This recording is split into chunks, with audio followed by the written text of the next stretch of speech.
Hey everybody, I'm gonna be doing some bins today, some mushroom bins.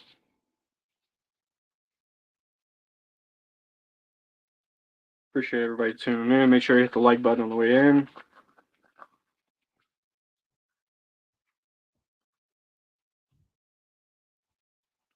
You can see I got a couple jars back there, a couple bags.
Wiping these down with some alcohol.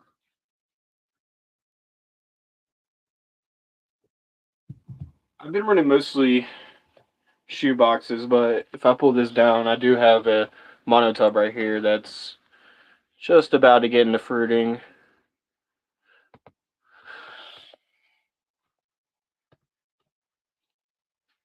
I just had it, so I was like, screw it, I'm just gonna fill it up anyway.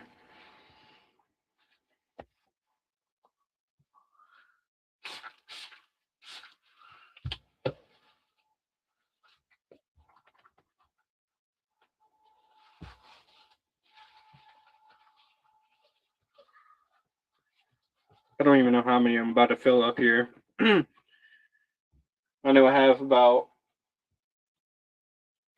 maybe a 5 gallon bucket full, just about anyway, of substrate.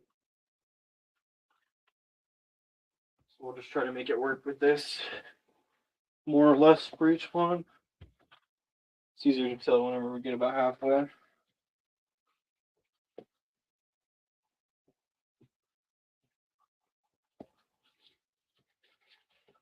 You guys let me know if you can see in here, all right?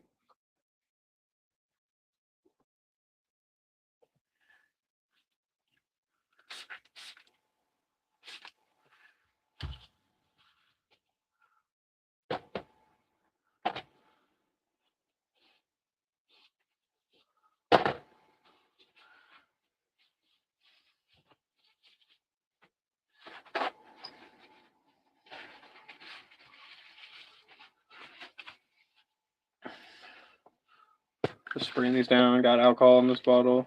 It's lit somewhere. There it is.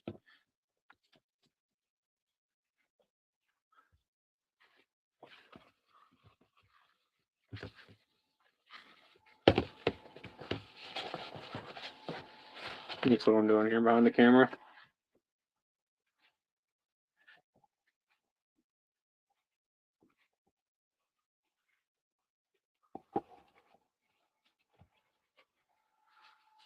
Got a few of these to do. I'll just turn you guys around.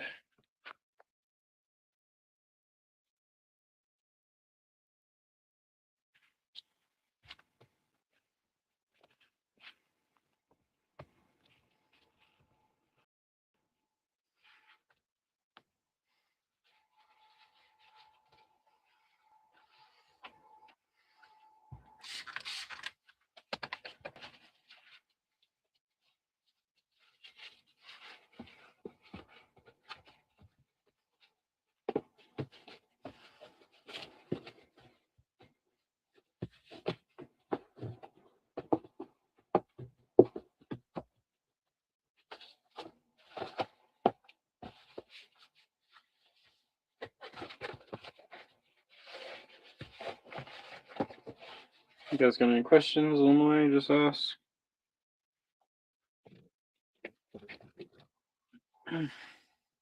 I'm using Coco Core for my substrate.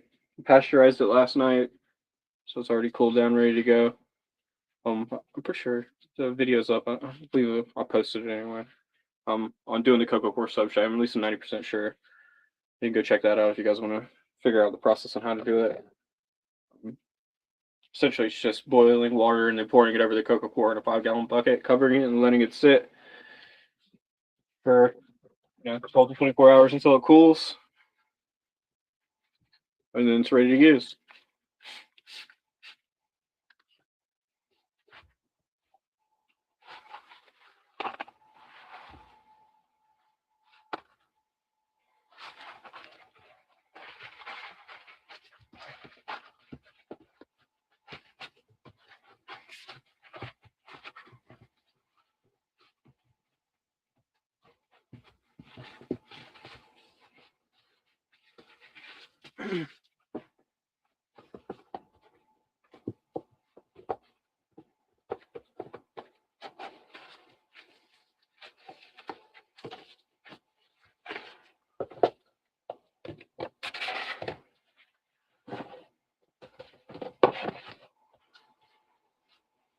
Boom.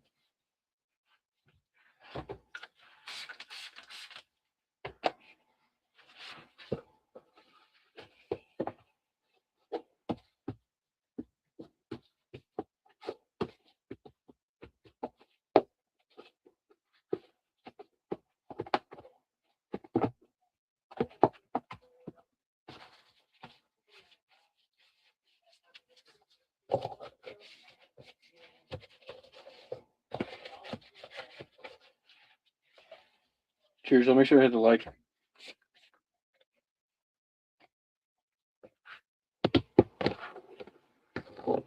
On the room up here. I do have a 5-gallon bucket of lion's mane I started. Yo, cheers. What's up, man? We're doing some tubs. I'll flip the camera back around in a minute. I got a couple jars. I might not get to the jars, but I got 2 bags. We're gonna do small bag and a big bag. But anyway, I was mentioning I have a 5-gallon bucket with lion's mane in it right now, colonizing. It's a new experiment. I've never done it before, but I can bring it in here and show you guys one second.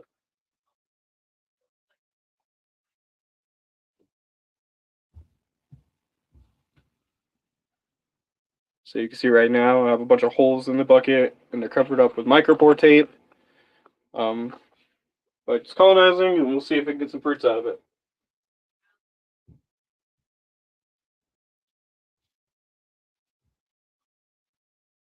I don't know how many we're gonna do, but got about a 5-gallon bucket full of substrate, so we can go as far as we need. Grab one that's not colonized or fruiting. You guys can see this one right here. It's a little slack, so I'm gonna fill them up a little more than this. I have some like that. They're a little fuller. These are new ones right here, about 2 inches thick instead. These is Milo that I'm using, inoculated Milo bags.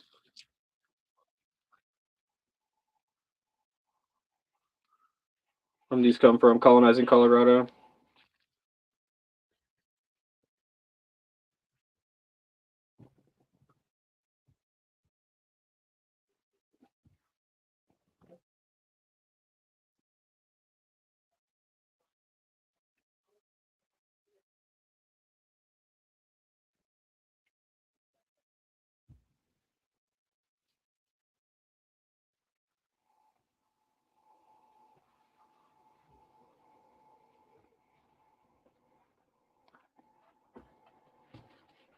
Yes.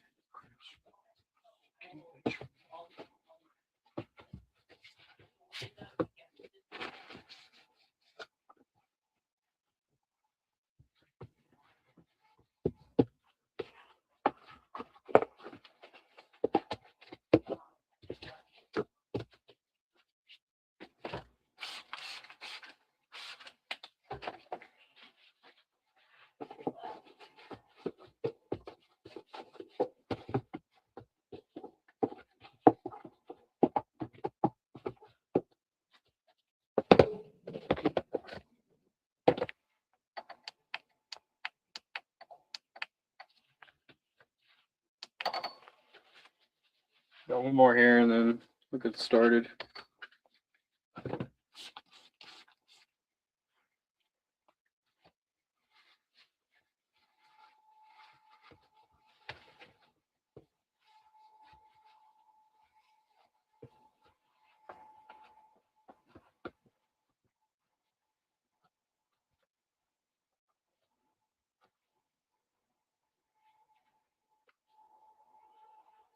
Soil on it.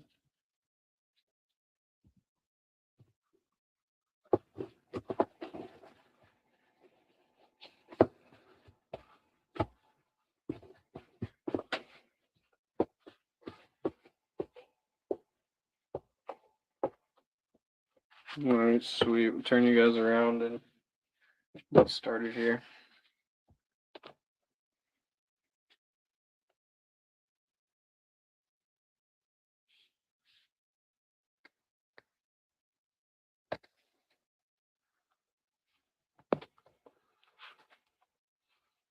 Devil's in the details.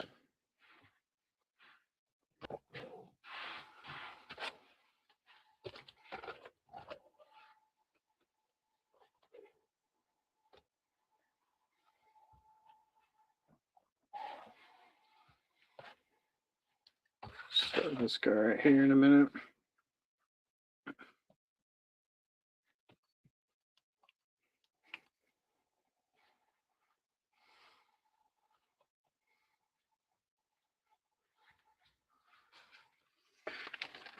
All right.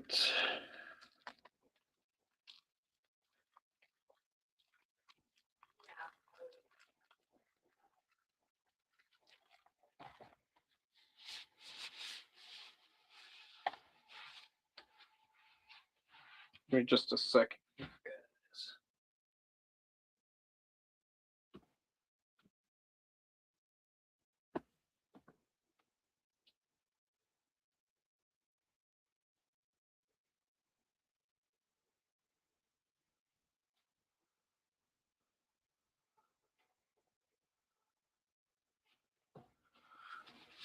All right, got the two strains here. The smaller bag here is Crooked Mystery, and then I have Red Dragon in this bigger bag.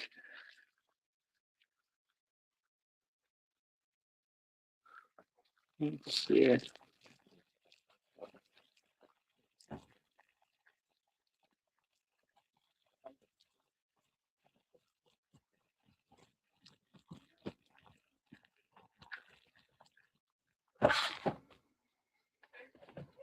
Whoops.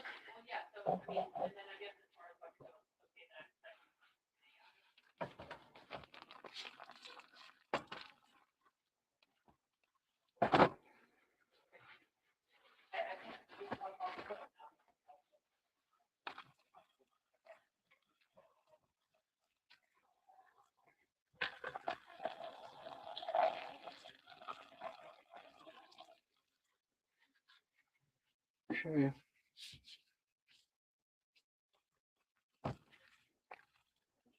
So right here, in case you guys already probably have heard, the Zeta mushroom drinks coming out on the 1st. Already made and bottled up. Next month we're coming out with a jalapeno lemonade flavor on the 1st, and about the middle of July we're going to be releasing a bomb pop flavor. So stay tuned for that.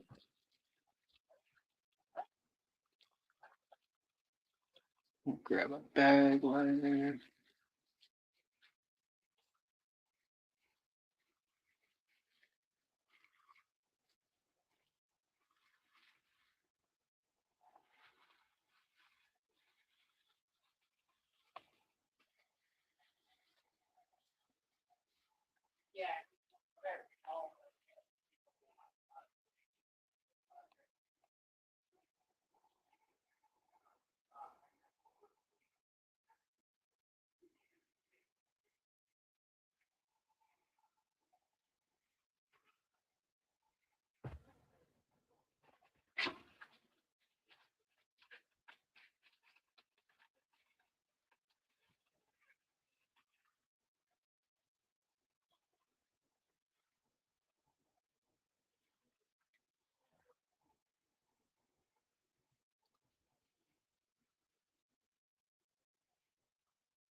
Trim a little off the edge right here.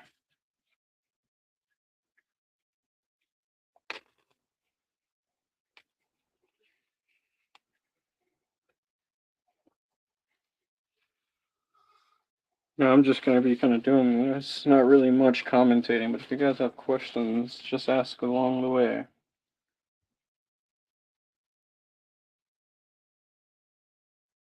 Put my music back on over here.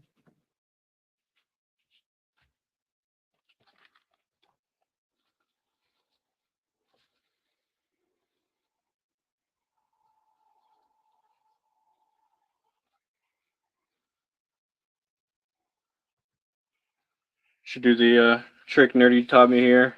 It's a little hack you guys can do. You can spray it with a little bit of isopropyl to get your bag to stick to the walls a little better. So you're not fighting it as much.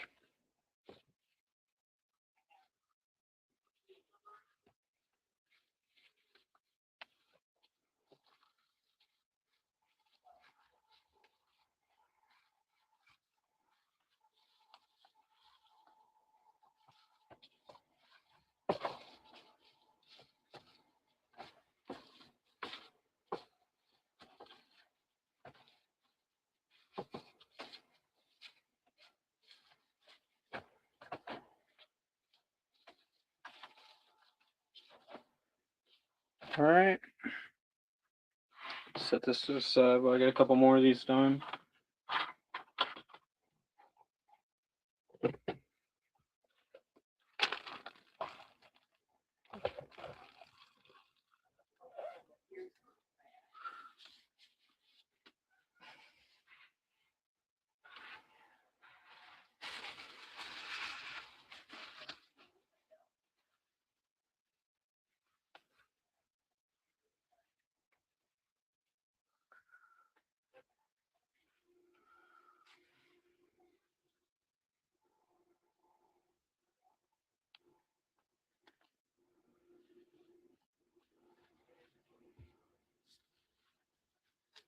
Oh, some Five Finger Death Punch.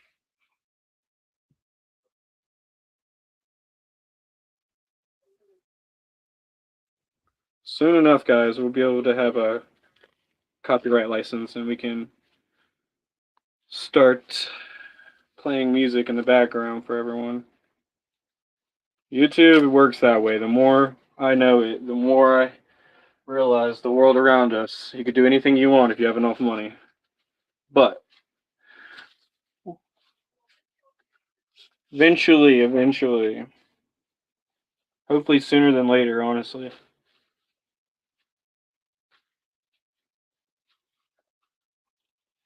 Be cool to have people in the chat request songs and be able to play whatever people wanted to listen to.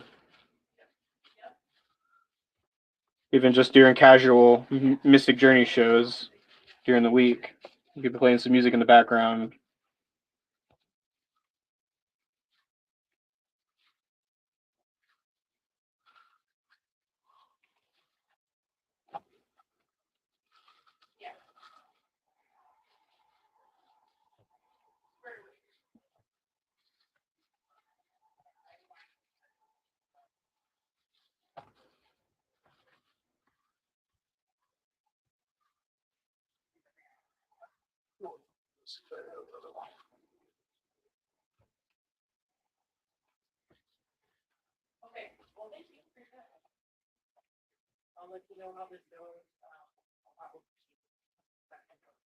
Go.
Wash it off. I want to wash it all away.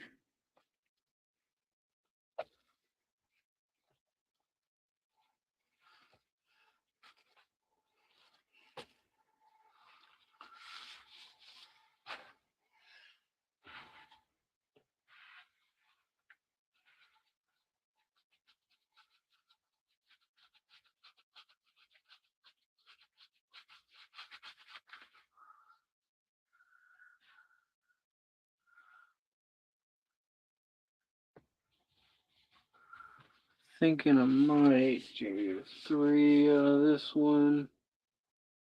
Yeah, let's just do it like that. Split it up into 3.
Cocoa Core's my substrate for anybody just joining in.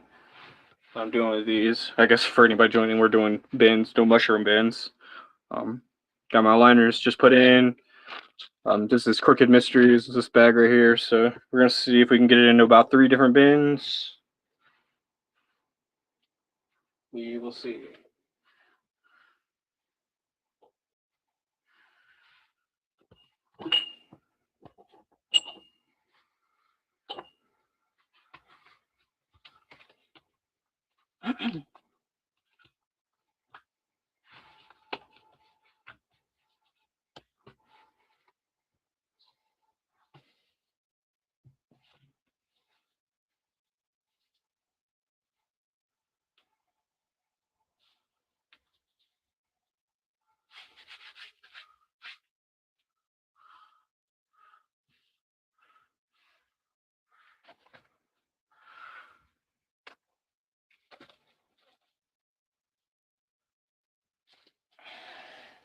Start off, I'm just gonna put a small layer of substrate.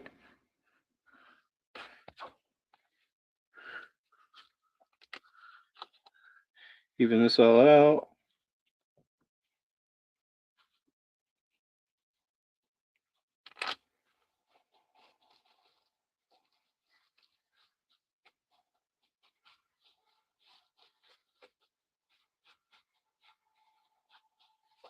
Just give this grain a bed to set on.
Don't know if you guys can quite see. Yeah, we can see that pretty good.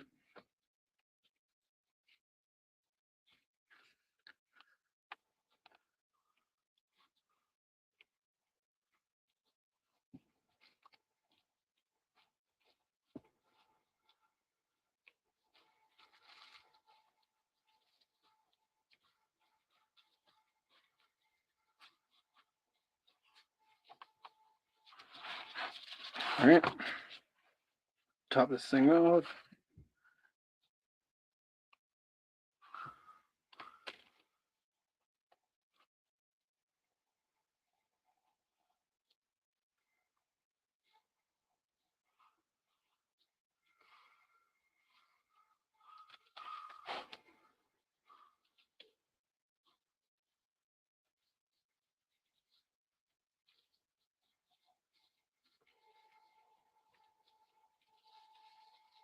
It's always a good idea when you're doing this, just like plants, to make sure you pack it down into the sides. Kind of prevents side pinning. It's more like a natural environment mushrooms grow in.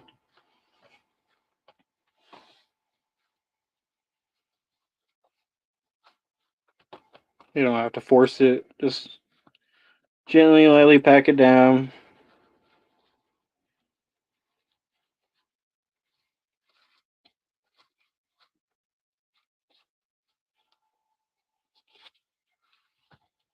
Put a little more on there.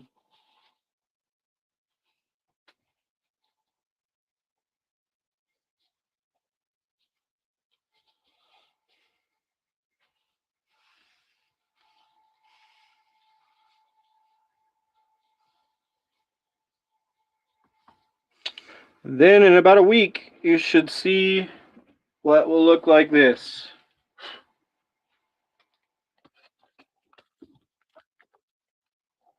You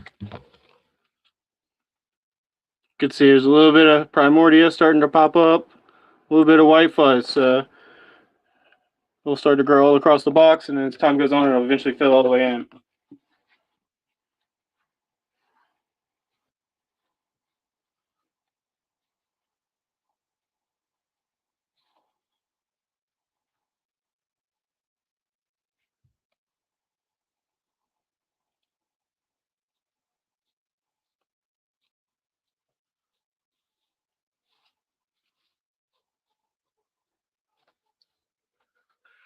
See there. It kills me I can't play this music for you guys.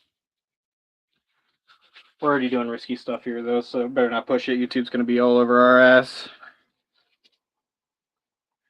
All right, and then what I'll do is I'll usually give it a good mist with some water. Just to make sure I have my moisture up to about 90% already off the bat. Get it all over the sides. A little bit fall down behind the wall. Thoroughly soak the surface. And then we will cap it off. And let it do its thing. And whenever it actually hits fruiting conditions, whenever I actually see pins, I'll put another tub of the same size over the top of it like this. So it creates basically its own environment chamber. You could spray the inside. And that's another benefit of doing it with the tub on top as well.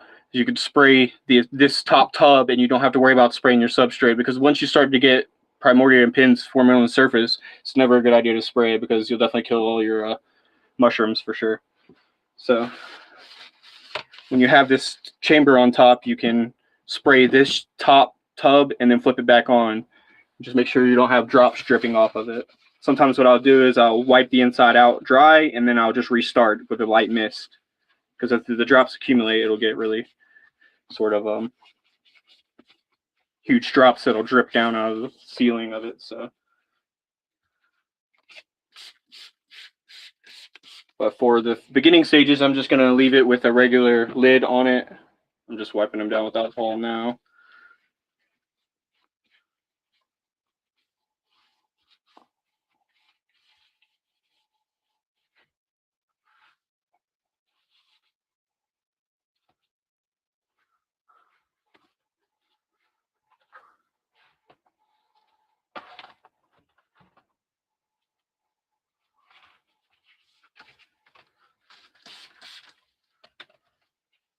Hey, what's up? What's up? Cheers. Thank you for joining in. We're doing some mushroom bins. If anybody ever has any questions along the way we're doing this, just ask.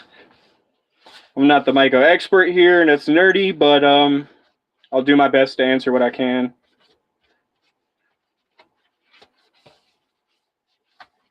Without speaking out of pocket. Saying something I don't really understand or know. But yeah. You can see we got one tub already done here. This is Crooked Mystery is the name of this strain right here. So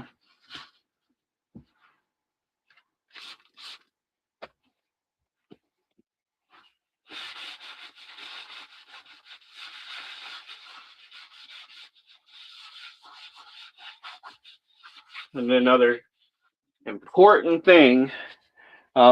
I have some enigmas right now that I didn't even know were enigmas. I was waiting on the fruit and start pinning because they weren't labeled. Because I was going to label them after I had them stacked up, and my whole stack of bins, I had like maybe 6 of these bins stacked up and they fell over.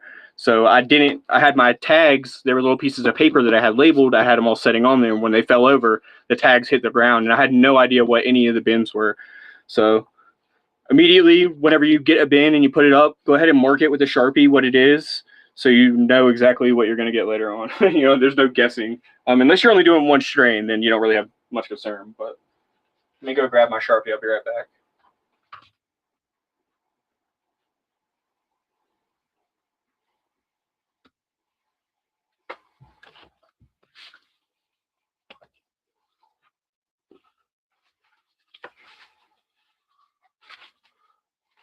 I was kind of frustrated at myself with those enigmas. I'm like, man, I just can't get these freaking mushrooms to fruit. I don't understand. They look so beautiful. There's no contam.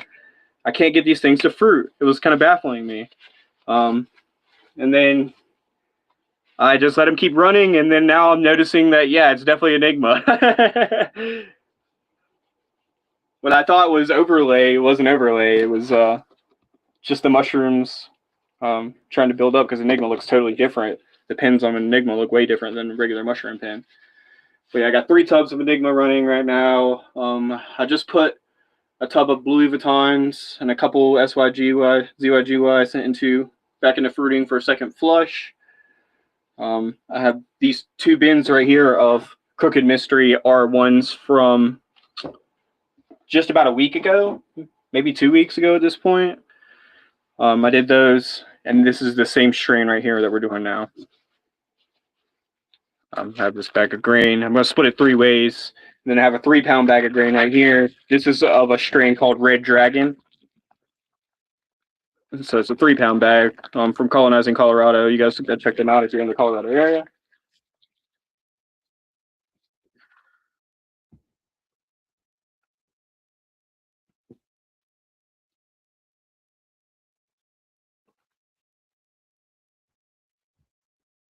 Oh, I was going to show you guys me marking this.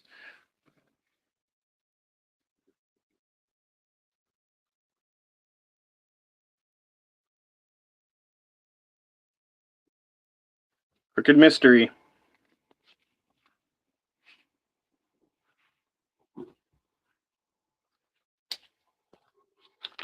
All right. No mistaking enigma. Yeah, that's a fact. Yep. Yeah.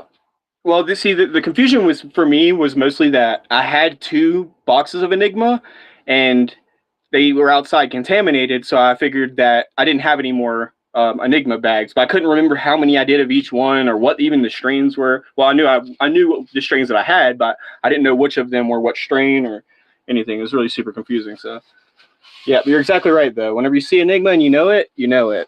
It was my first time ever growing it though, so we'll see. I know they're slow to go. Right now they look really nice, so I'm just going to let them run and do their thing. I've been fanning them like they were regular mushrooms. I think I'm going to let them build up a little bit more CO2 than I have been, even though the moisture in there is really nice. I mean, it's at least 90% humidity in the boxes. Right now it's about 75 degrees in here where I am, so 70 to 75, it fluctuates, but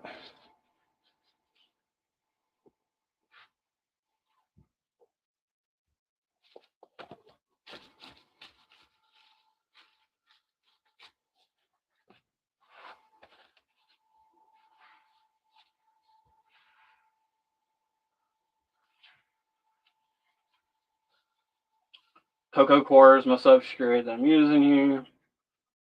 Pasteurized this last night.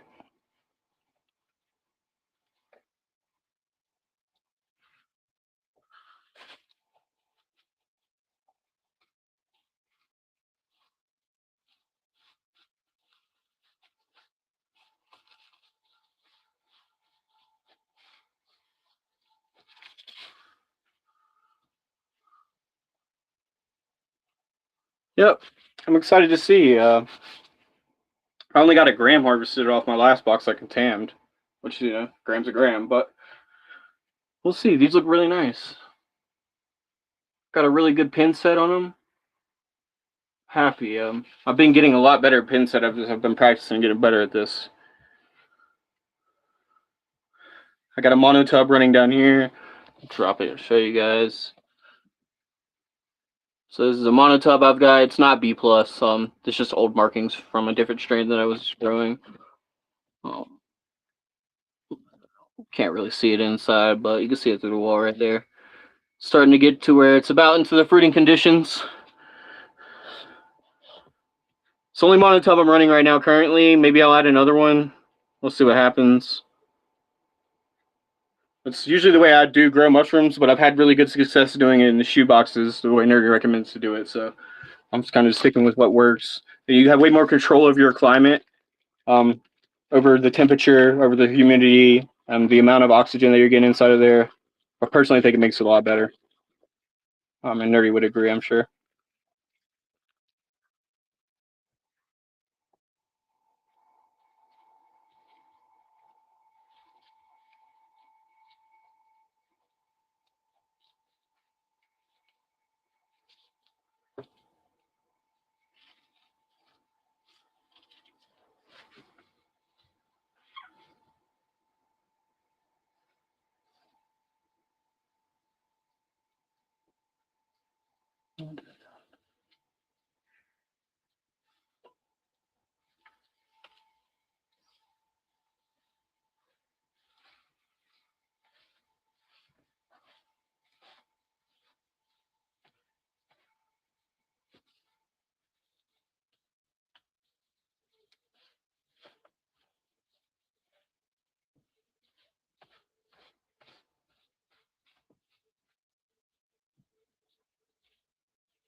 Yeah, it's just encouragement, hopefully, for people to start growing their own mushrooms if you guys aren't already. And if you guys are, then share your technique. How do you do it? What's up? What's the way you guys do it?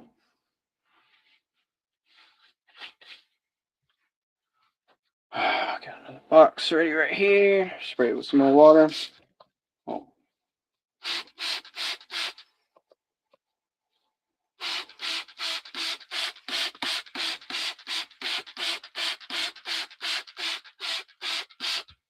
And then put a cap on it and let it set.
Alright, capped it off.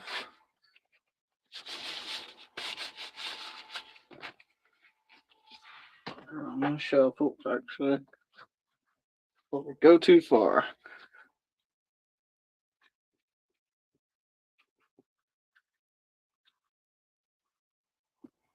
Not exactly a question mark, but I'll understand what I mean.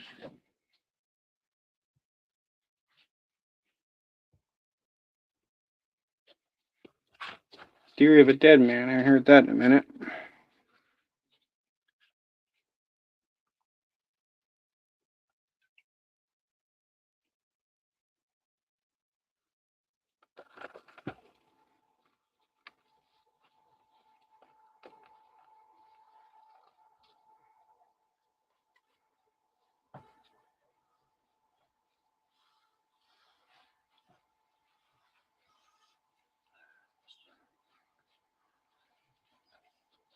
With me to name all your excuses for everything.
Left me to remain.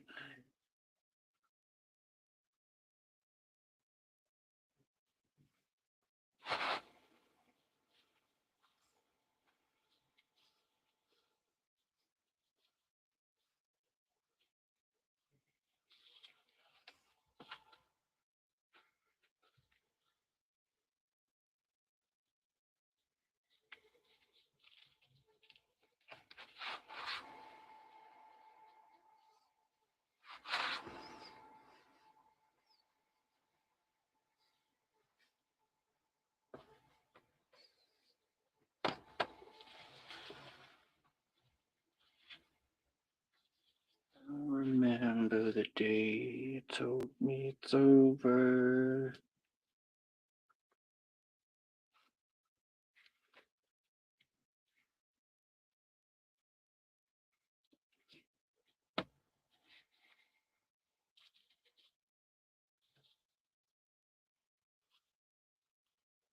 Okay, Flay, I don't know if you guys know who that is. I should cover her on a riffin'. Get another female artist in there. She's super dope.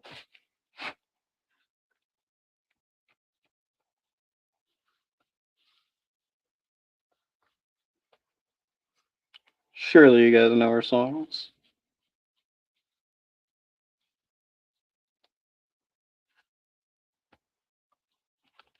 Maybe I'll do that. I don't have a band picked out for Saturday. I'll do K Flay on Saturday. I'm doing Tom Petty on Thursday's episode.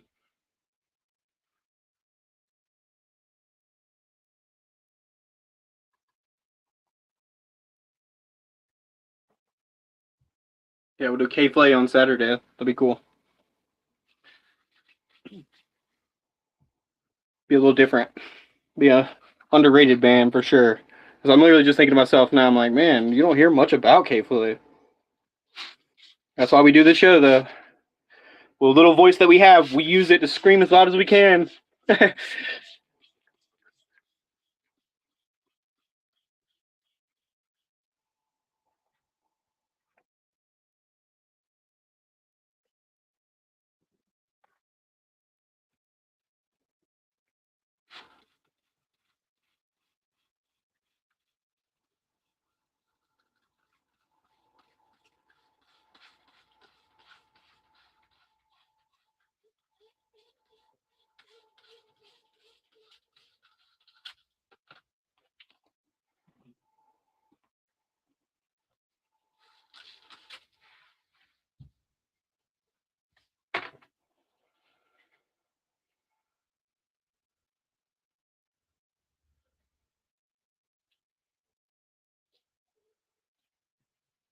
Keep on running backwards. I keep on losing faith. Thought I had the answer, so thought I knew the way. Another held my hand. I don't know what I'm chasing. I don't know what I am. So I make it up as I go. Oh, whoa. Oh, whoa.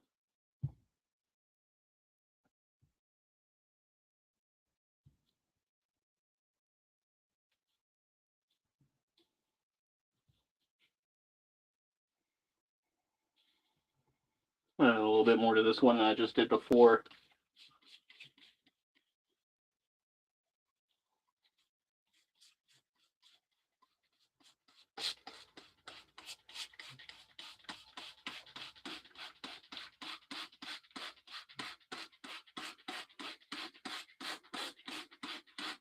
Make it up as I go. Whoa, whoa.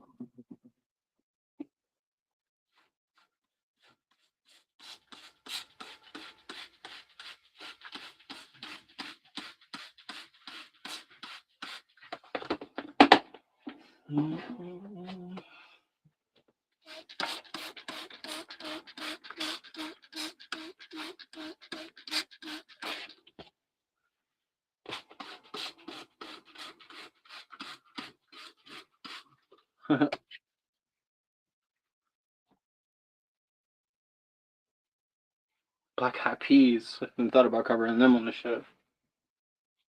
Should do something like that. We cover so many rock bands. We should definitely switch it up.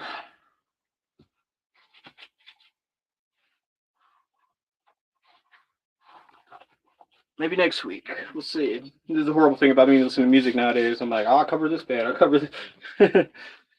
And 40 bands later, I have a list that's 2 years long. So I started doing it 2 days a week so I could cover through a lot more bands, because if not, we wouldn't have even got as far as we already have.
try again.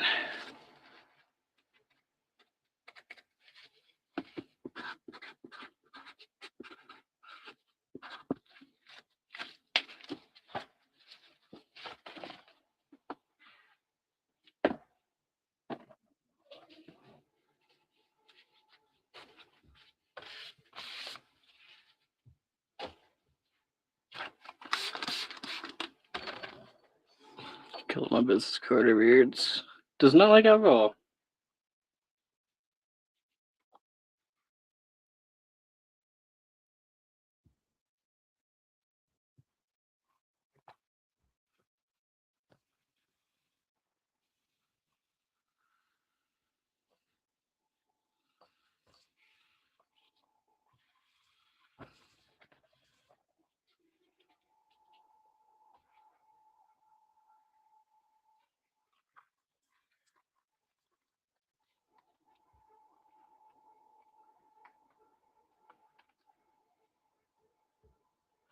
All right, 1, 2.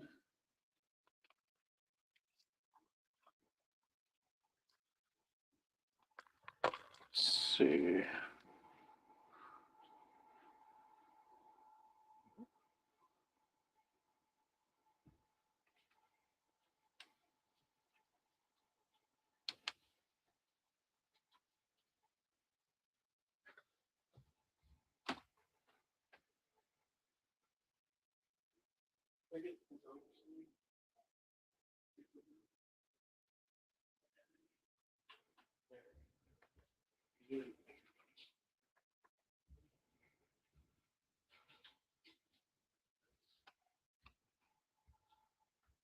I have something called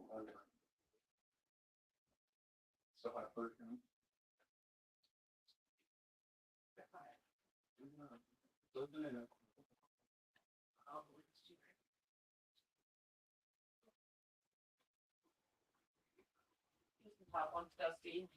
Okay. Yeah, I'm gonna wipe them all down anyway.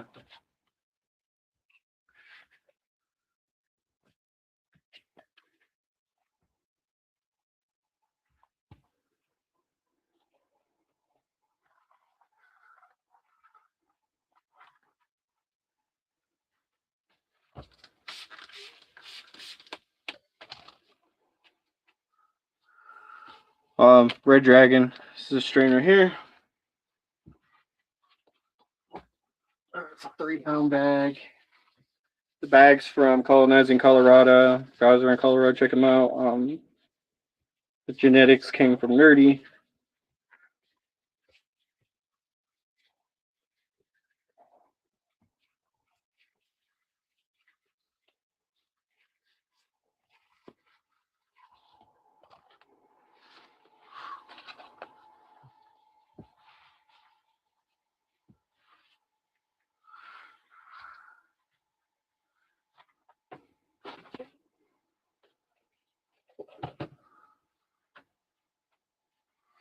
You know what? Let's take 5 here, guys.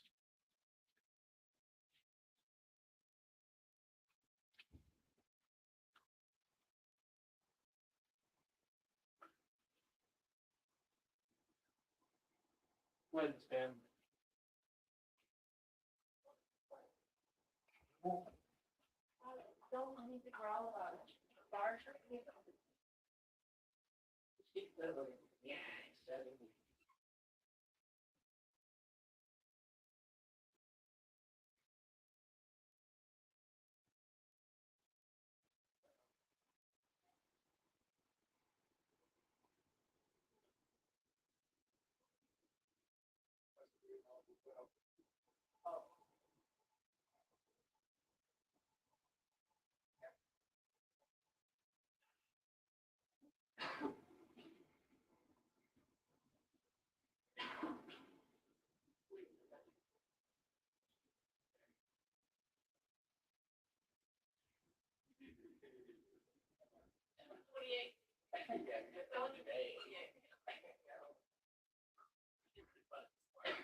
Keep doing tub. Got a lot more to do.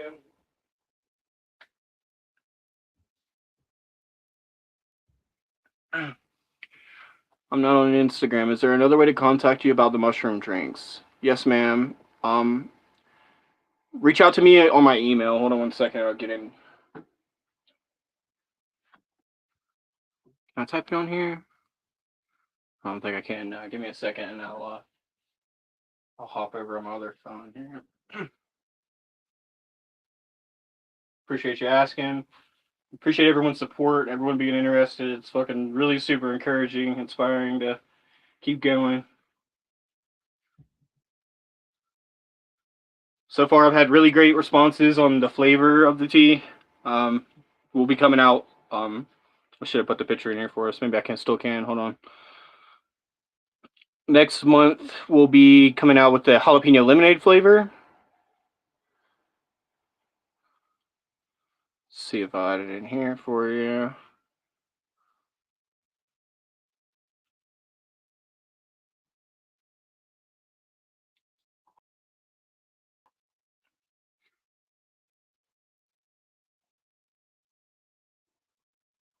Reach out to me in my email right there.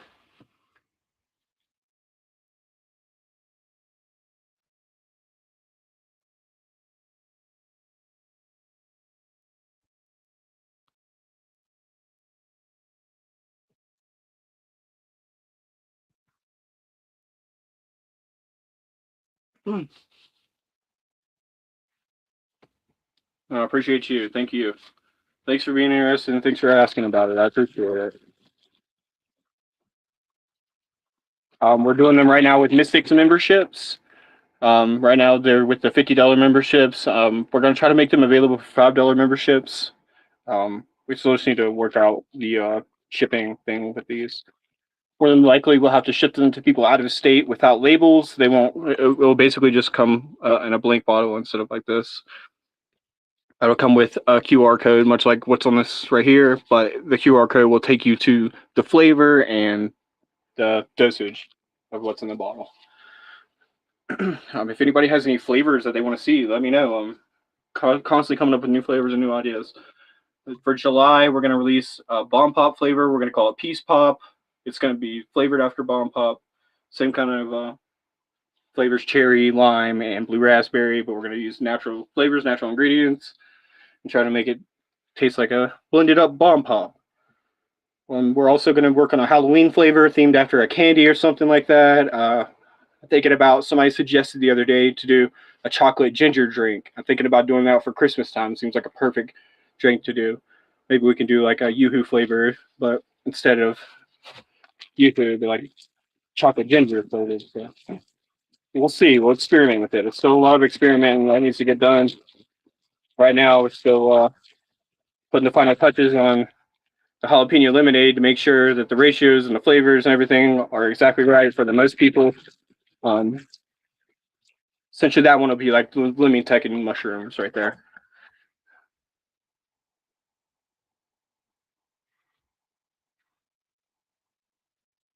Appreciate you. If you have any questions, yeah, just email me to my email right there, and you can get in touch with me just like that. Also, Discord. If you're on Discord, that's also the next best way. I'm always on Discord. I'm always checking in.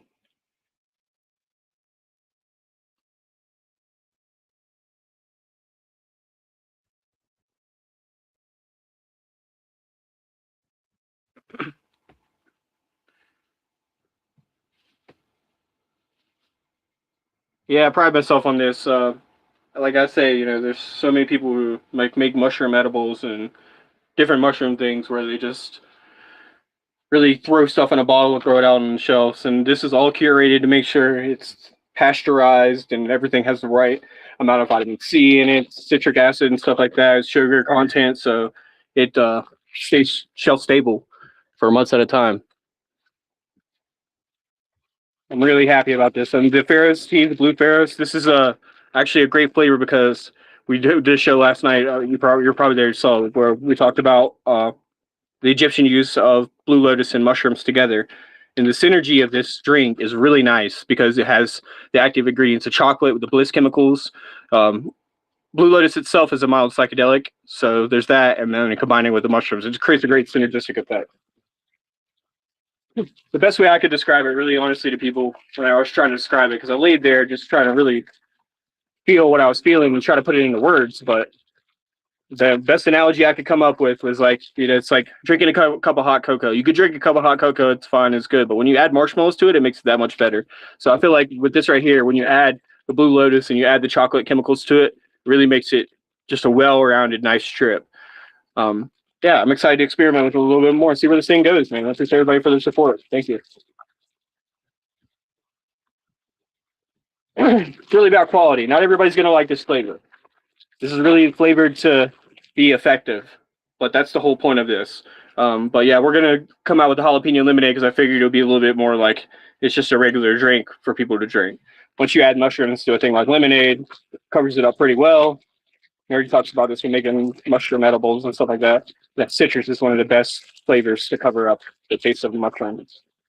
So putting it in a lemonade drink makes it like lemon tech. It's the way that most people will dose anyway, and it encourages people to dose the way that I like people to dose. It's by drinking a quarter gram bottle, right, like this at a time. It's just like whenever you drink a beer, you're not getting totally wasted off of drinking one beer. You drink 3 or 4 beers, and then you start to get a little bit of a intoxicated effect. That's the same thing with these teas, and that way it keeps people safe from drinking more than they need to when they're not sure about the effects of mushrooms and all this. So again, it's all just an experimentation. We will consider releasing a half-gram version of this later on, but for now, they're all quarter grams by weight of a pretty strong strain, I might add. So whatever that means to anyone. um, Later on, as this thing evolves and really takes off the ground and people get really interested in it, we'll start doing lab testing for it, and we'll be able to tell you how much is in each bottle. Psilocybin percentage. Deep breaths, baby steps. All we can do is just take it little by little and um, just try to, again, I just make sure that this is a quality product, that every time somebody gets this product, it's going to be the same. It's going to be clean, fresh, quality every time. It's really important to me. And then outside of that, we'll be trying to release a flavor every single month, or at least until December. Who knows? We'll see how far this thing goes. If you guys are going to be able to make it to Colorado in July, the Rocky Mountain Mush Fest is July 16th through the 19th. Me and Nuri are going to be there, and I'll be releasing my Bomb Pop flavor, which I'm calling Peace Pop, at the Rocky Mountain Mush Fest. So if you guys can make it there, then you'll be able to get a sample taste at it. Besides people in the close friend group, I'm going to let them taste it so I can get a reaction and see how the flavors I need to change and stuff. But the people at the Rocky Mountain Mush Fest are going to be the first people to try this flavor. So if you guys want to try it, and if you want to try any of the other flavors, I'll be bringing samples of the other flavors as well. Let me know. Stop by July 16th through the 19th. And I meant to get the address from Nerdy because I don't know exactly where it is, but you guys tune in tonight for Mystic Journeys with Derek because he's doing Bible studies, and then I'll get the address so everybody can have it. But yeah, just mark it on your calendar and get ready. And as we get closer, Nerdy will be talking more about it.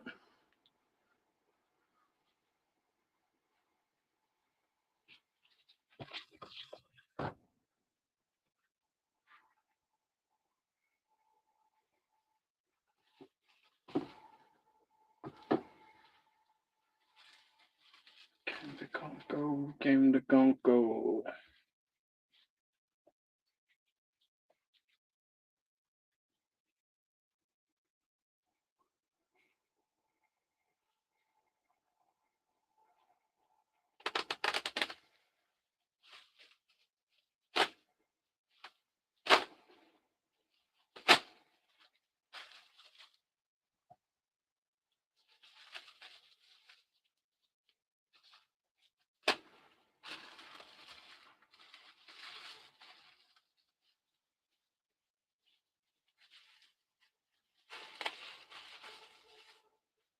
Yeah, make sure if you guys sign up for a membership to get these Zeta drinks, um, make sure you put in code HB and make sure you sign me up as your designated mystic, so that we know that you're trying to get the mushroom drinks.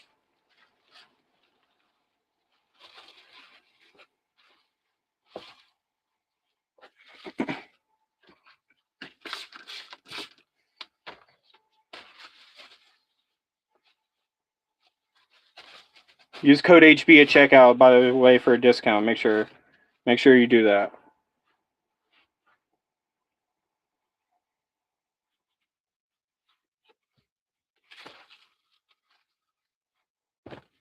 I appreciate everyone's support.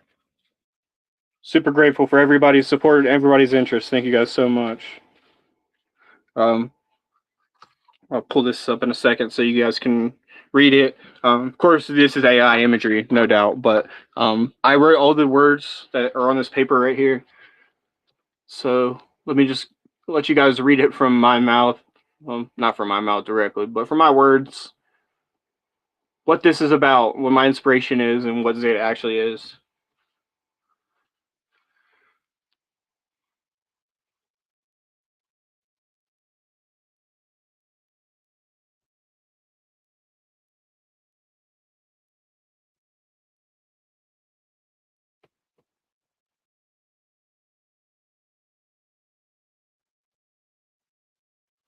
Just a minute.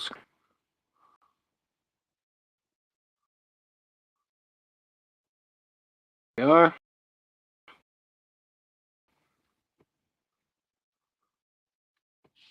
This is the flyer that you're looking at right here.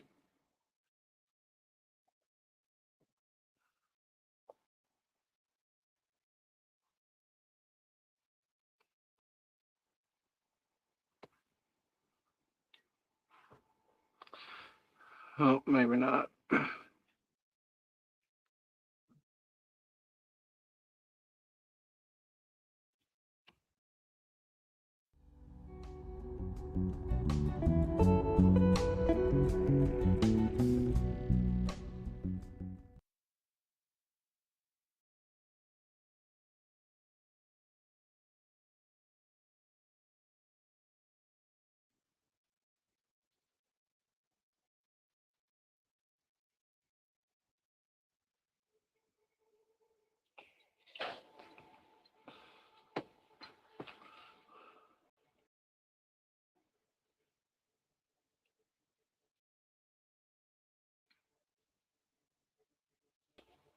Bear with me, guys. This Restream app doesn't really like to work with us very much.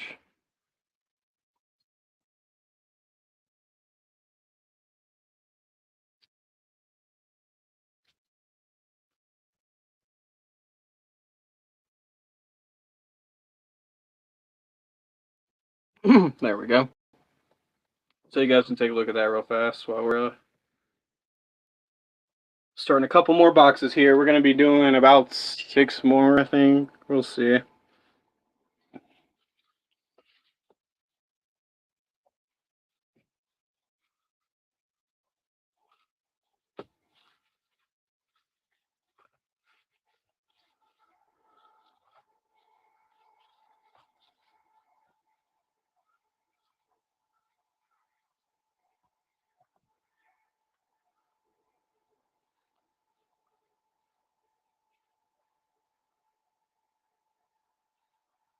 Yeah, you don't need to sign up, but if you sign up, you're not just helping us out, you're helping a lot of people out, because that's our whole thing is we like to try to give. We work on the basis of karma. So if you're giving and you're doing it in this expectation of no, I call it the boomerang of good intentions. Whenever you take it and you throw it out, you don't expect to get anything back. It's amazing what you do get back sometimes. So whatever you donate to us through the memberships, we'll be giving it back to the community. So we appreciate everybody's support so much. Thank you. Again, make sure to use the code HB and sign up under me as your designated mystic, so we can make sure that you know you're signing up for the drinks. Appreciate you so much.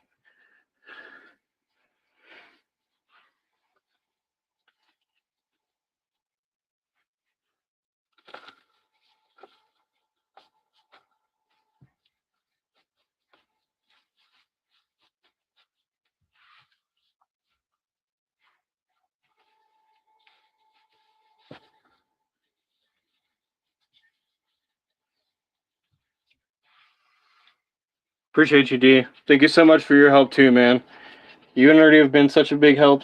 A lot of my friends, man, they've had my back with this kind of stuff. So I appreciate everybody's help and support with this. Thank you guys so much. We'll see. Hopefully this thing will take off, man. It'd be really nice to kind of switch up the market as far as mushrooms and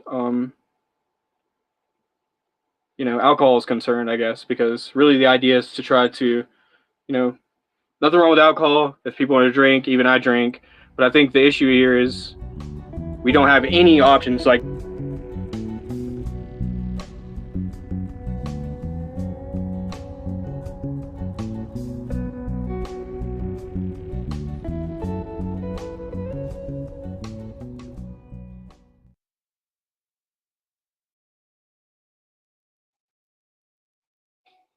my bad, I got fat fingers. Anyway, but yeah, we need something like this on the market. That's what I was just saying on that paper. It's time for something new. There are a few options available on the market for. It's like the world's oldest used psychedelic. We talked about. That's why the Pharaohs is the inspiration for my first drink flavor because it's the way that we should get back to our roots of living, our ancestral way.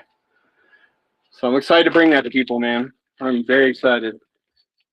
Hopefully, this will be something game changing, not just for me and everybody in the community here, but for the world around us. Somebody had to do it. Somebody had to step up. One of my favorite quotes is a JFK quote. It's like, it's not us, then who? It's not now, then when? Somebody has to step up and take control and do this. It's kind of sick because we've been talking about it, and the problem with these teas and the legality of it is, in Colorado we're okay, but in other states, shipping them across other states, putting the word magic mushroom that's clearly on the label, kind of gives us a little bit of trouble, right? But yet the alcohol companies, they have advertisements everywhere you go. There's everywhere you go, you can buy beer, and they kill hundreds of thousands of people or millions of people, over the course of the alcohol's history. So, and people directly and indirectly from alcohol use. So it begs the question, like, if you have insurance money, you can afford to pay off the people that you end up risking their lives or their families' lives or whatever, right? But if you're somebody who's just trying to do a good thing, and mushrooms never killed anyone by drinking a mushroom, so it's something we need to change. And if anybody's going to change it, it's going to be me. Like I said, I've had a lot of help to do it, and I got a big team backing me on this kind of thing. So I'm excited to really see how far, again, this boomerang of kindness will really go. See what we can get back out of it. And I try to just, keep my expectations and assumptions low about what's going to happen, what the future is going to bring, and just take it day by day.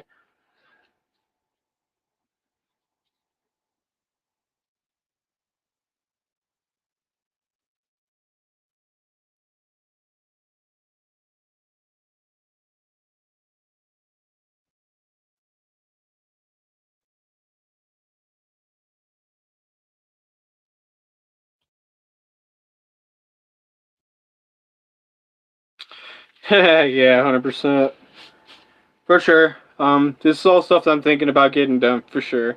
I appreciate you for your comments on the branding of it all. Pop's made a great point to me. He claims that, it's like if you got a great product, you don't need a label on it. I think it's a really good way to look at it because, if I didn't have like the whole vibe of it all, it would still be a good product. But I definitely do like the addition of the vibe, the way that the colors are on the card and the name of the drink and the whole style of it. Really, it kind of really encompasses what I'm trying to achieve here, I think, in a weird kind of backdoor way.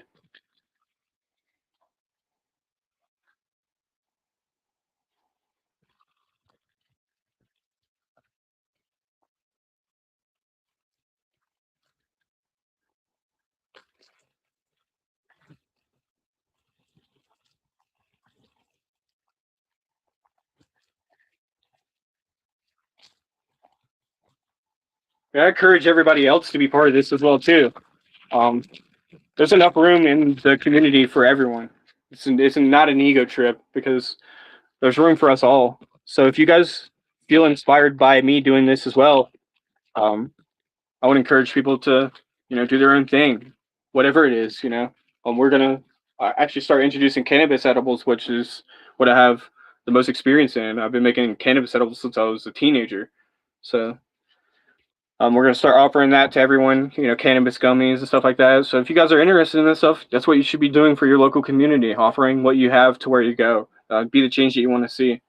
If what you want to see is more people doing stuff like this right here, doing these videos about showing people growing mushrooms and stuff, the way we get YouTube off our back is we start building a community full of people to where a majority of the people are doing this kind of stuff, and then they're going to want to cater to us, and not just the majority of the people who don't.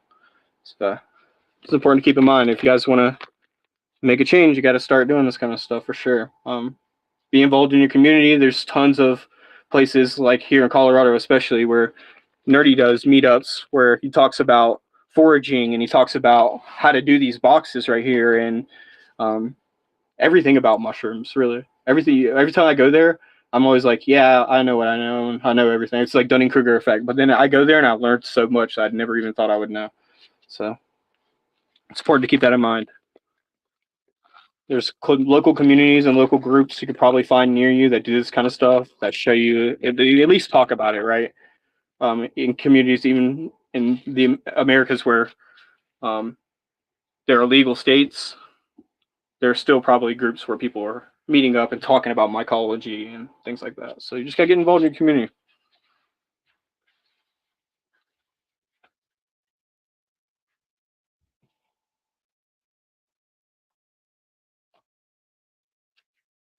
Speaking of that, foraging, really, it's that time of the year for people to be getting out and start foraging. So whether it's for plants or mushrooms, or if you're a bird watcher or any of that kind of stuff, which I am all those things, I think it's important this time of year as the weather starts to warm up to keep in mind that you got to be nature and be in touch with nature, and that's the best way is going out in it. Maybe doing a camping trip even. I've got several already planned for the year, minus the ones that'll probably just pop up along the way. And then as I'm out camping and stuff like that, I like to go for it.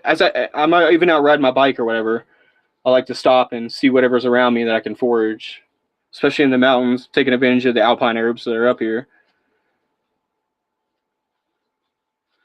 Being from the south, it was like something that we kind of dream about, is having these kind of herbs. So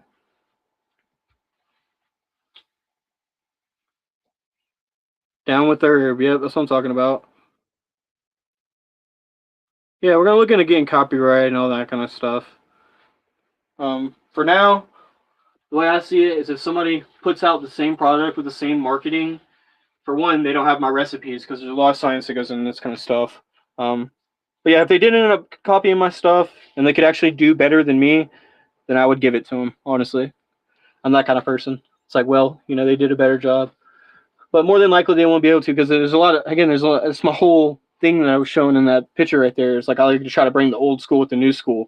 It's a holistic kind of approach, because it takes what we learned, what our ancestors have taught us, the thousands of years of trial and error, and it puts it into modern day perspective where we can, isolate chemicals and adjust milligrams and things like that. Sterilization techniques that make it last longer.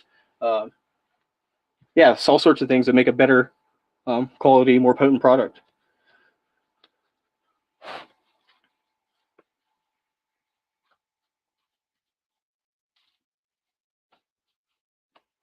But yes, definitely for sure we are be getting copyright licenses and all that just to make it a little easier in our lives.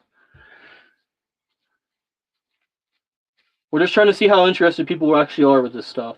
So far, I've had a really great response with the flavors and stuff like that I've let people try. Everybody likes the idea, the concept, of course. So we'll just see how this does. See how this does. We'll see. We'll see.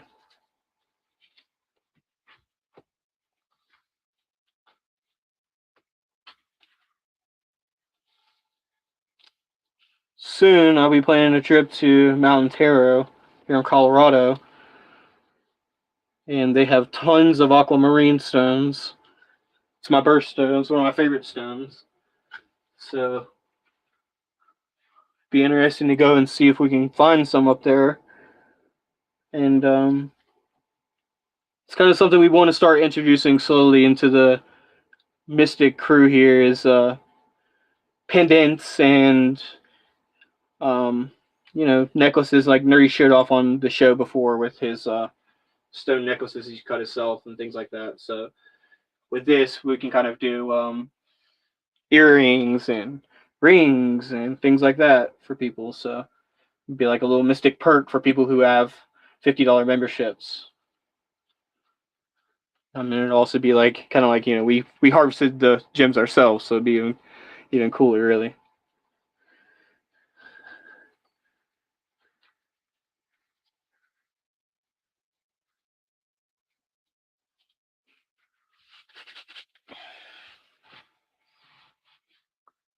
Yeah, what's up, buddy? Yes, sir. Exactly right. You know what's going on. Yep, exactly right. I'm doing some Red Dragon right now. I just did some Crooked Mystery.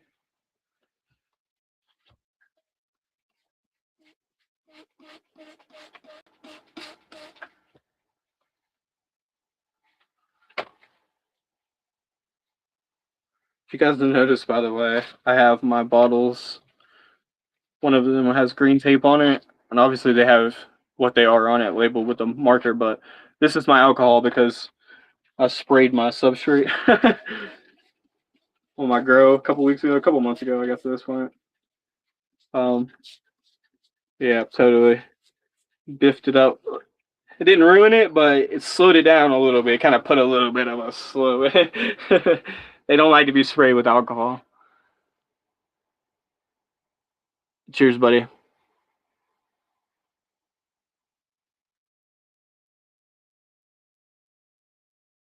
Yeah, mushroom in it. Yeah, that'd be cool.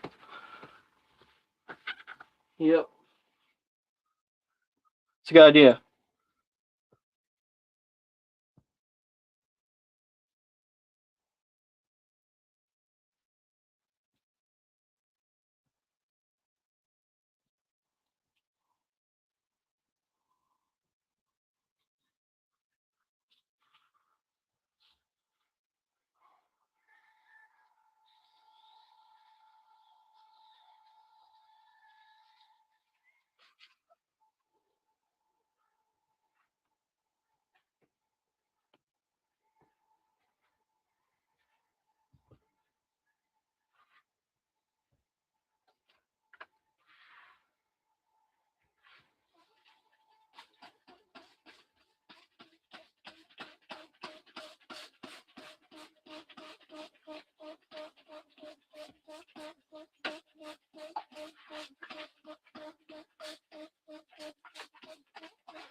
Yeah, it's Milo for sure. Yeah.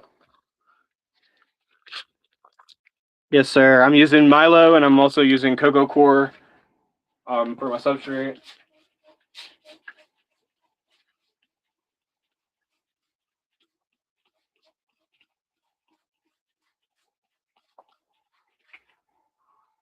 Yes, sir. Milo, this is from Colonizing Colorado. Hold on one second. I'll grab the label for you guys. If you guys are in and around the Colorado area, Colonizing Colorado.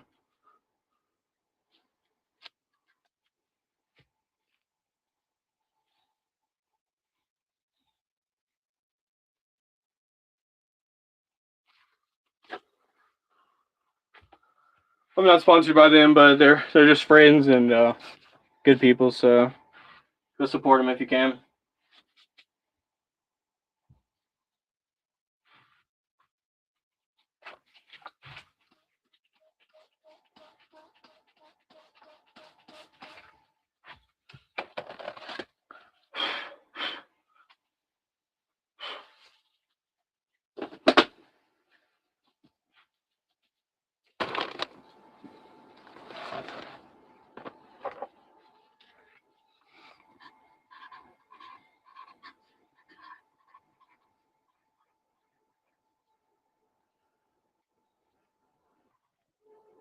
Red Dragon.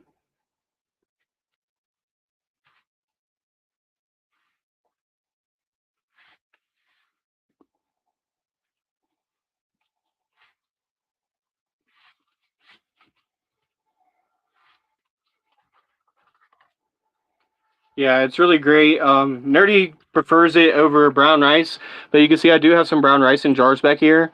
Um, Starting to get a little colonized right there. Um, this is actually a strain that I don't even know what it is. It's just a syringe that I'd found, so I don't even know what it is. It had no label on it, so I don't know where it came from. But yeah, this is what Nerdy prefers, is this Milo.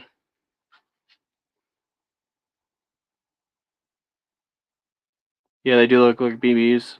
What I know this is from is like chicken feed, because that's what's in chicken feed is crushed corn and this Milo right here, and wheat and stuff like that. So that's what I know it from.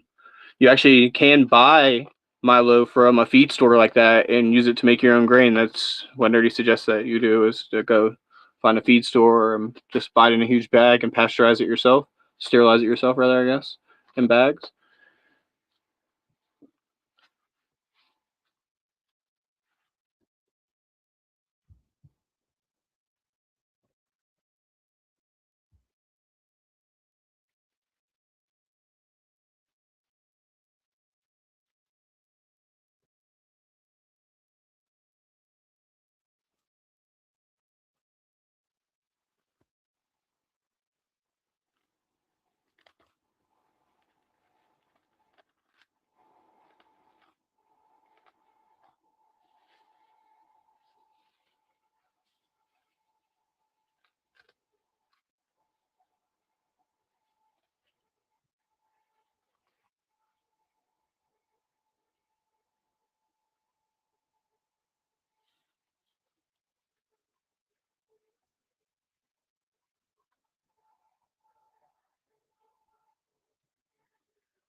Keep forgetting to do it. And there should be this trick. You just spray a little bit of alcohol into the um, base of the tub to help hold your bag in. Makes it a lot easier.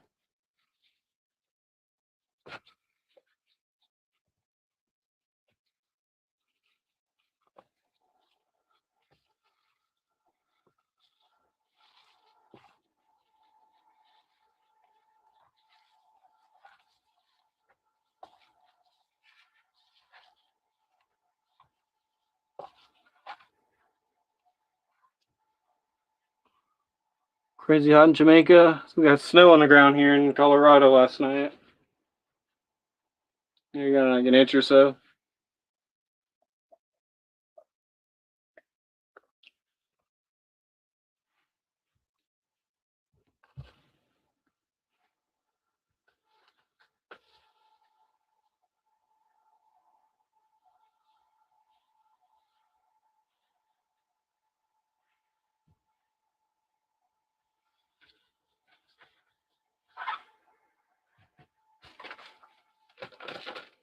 Oh, I did it anyway.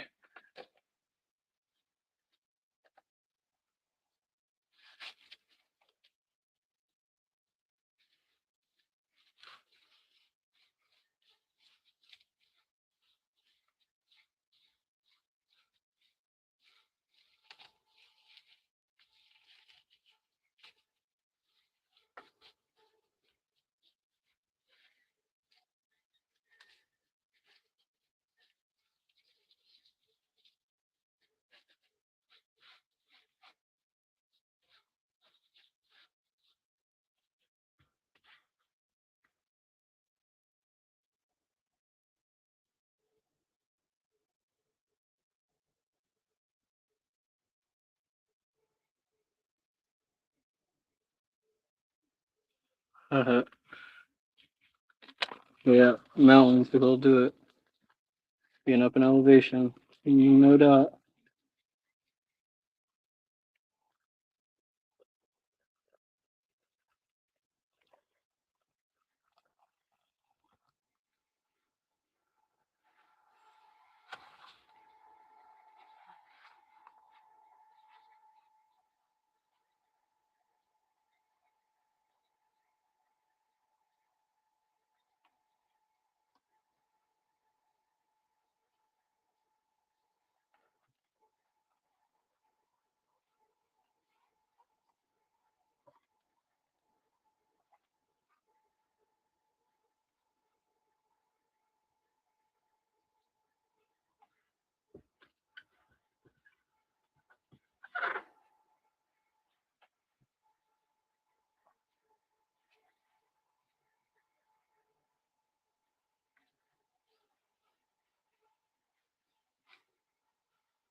On the mic, like, oh, it's magic.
Choose down, ask questions along the way if you got any.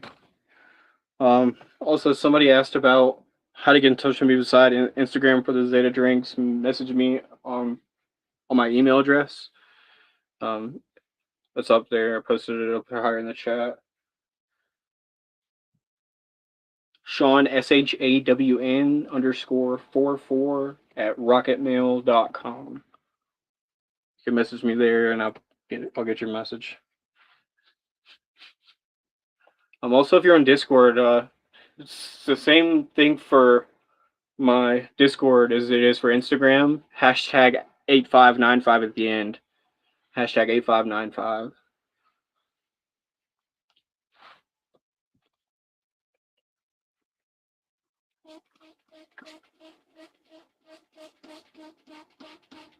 Everybody who purchases a $50 membership will be getting to try the Zeta drinks, and they'll also be getting a monthly sacrament as well.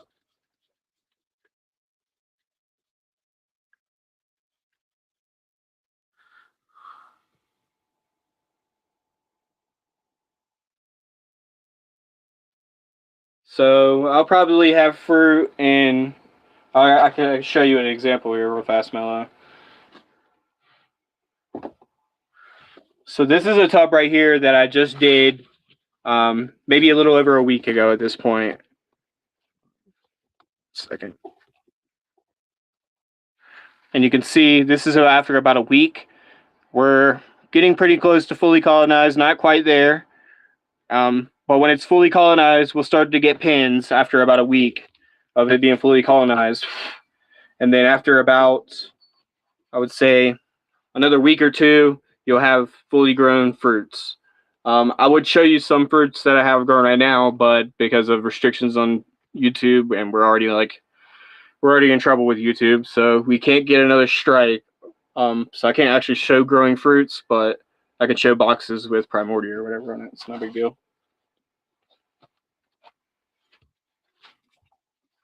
Yeah, I have a monotub down here. Showed this off. So you can see the same thing right here.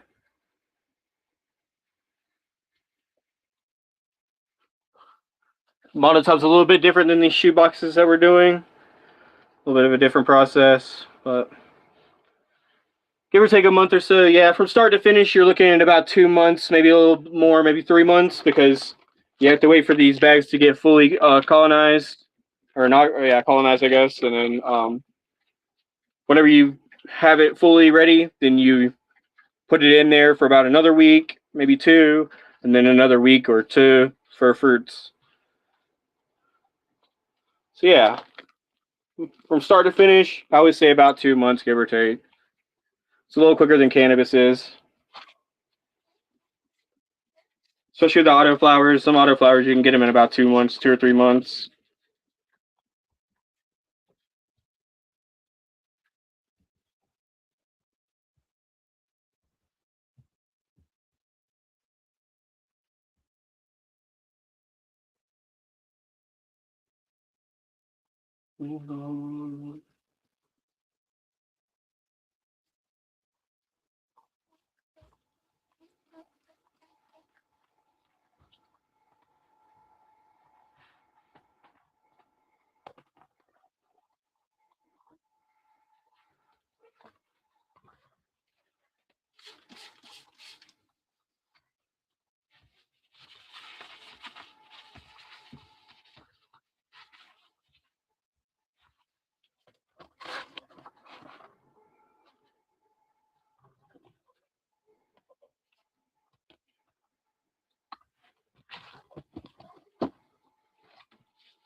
How long will it take the mycelium?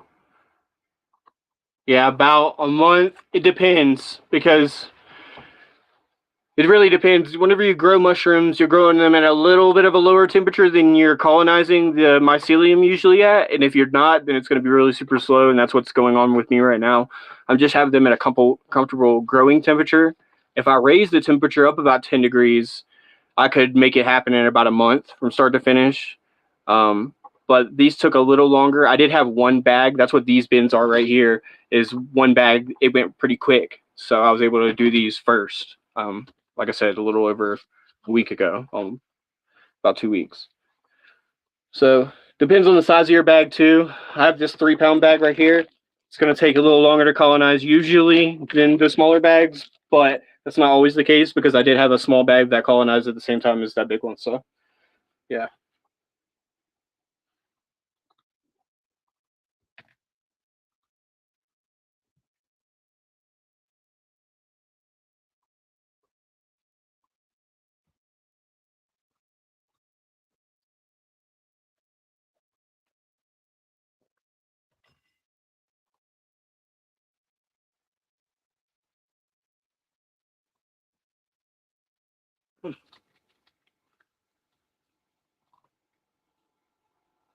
Yeah, maybe.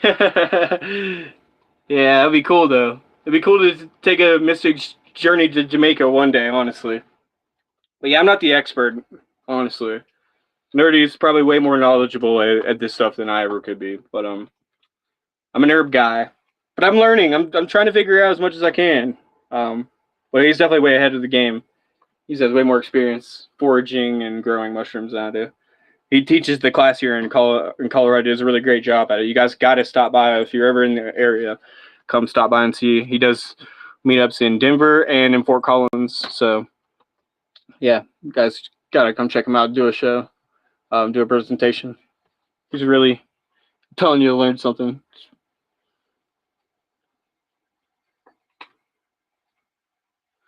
Now that's a great question. The second part, do some types take longer than others? For sure. The ghost mushroom that Pops likes to specialize in, that's one of those strains that takes a long time to grow. There are designer strains that take a little bit longer to grow, like Penis Envy or Louis Vuittons, things like that. And they do end up having a higher potency usually. Like the Enigmas, I was mentioning, I have some Enigma. They're going to take a while to grow. The potency is going to be a lot higher on that than um, usual, than most regular strains of mushrooms. Now, as far as is there a certain time to pick them whenever they have the most potency? I'm not sure, but I don't think so. I think that the smaller mushrooms have just as much concentrated psilocybin as a bigger one would have, but I'm not exactly sure about that. I mean, logically, it always made sense to me that as they grow, they're going to lose a little bit. It's going to get dispersed amongst the mushroom, but I'm not educated or knowledgeable enough to tell you about that. It's like it's a thing I'm ignorant about. Brain nerdy. Yeah, I know, right? Yeah, the whole crew. That'd be cool. Yeah. Yep. 100%. Mystic's journey to Jamaica. That'd be cool. We'll see. Future plans for sure. Right now, we're trying to make it to where we can have a place here in Colorado for everybody to meet up, and we can actually do the show live from an actual Mystics church for everybody to come join and get sacraments in person and things like that. Deep breaths and baby steps. You know, it's like Rome was in building day. We have to do it, take things just little by little. Just like with the Zeta, it's like everything little by little.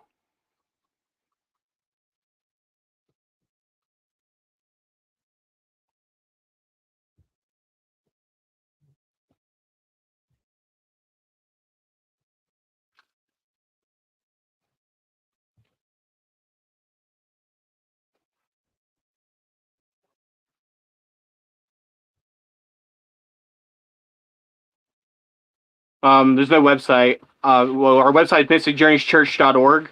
Um, that's where you can go for that. For the drinks, there's no website for it.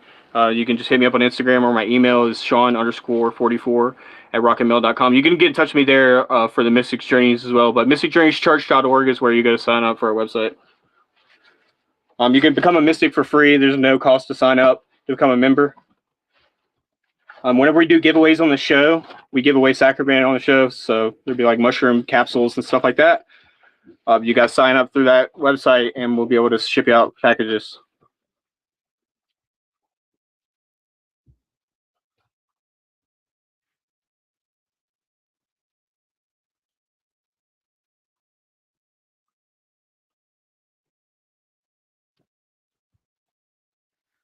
Appreciate everybody for their support. Yeah, this is the drink we've been crafting over the past couple months. It's called Zeta. It's a magic mushroom drink, containing a quarter gram of psilocybin by weight. So something we're proud to be able to release to everybody as far as our sacrament program. If anybody wants it, there's a $50 membership on our website. You can sign up. Just make sure you sign up as HB as your designated mystic, so we know that you guys want to get the drinks, and then we'll ship you out some drinks and monthly sacrament.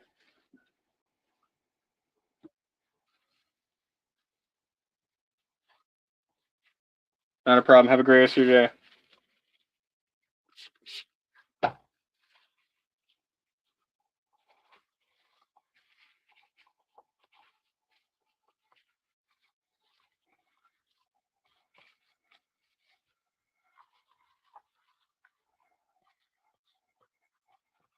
Right now we're doing, I just did 2 more tubs of Red Dragon. I'm probably going to be able to get at least 4 more. We'll see how far we get. Right now I'm running 1, 2, 3, 4, 5, 6, 7, 8. 8 tubs. 9 if you want to count this mono tub down here. This is the only mono tub I have running right now. But 9 if you count that one right there. That's just about the size of about 2 shoe boxes. And then I'm going to do some grain later. It's not grain rather, but brown rice jars. Let's see.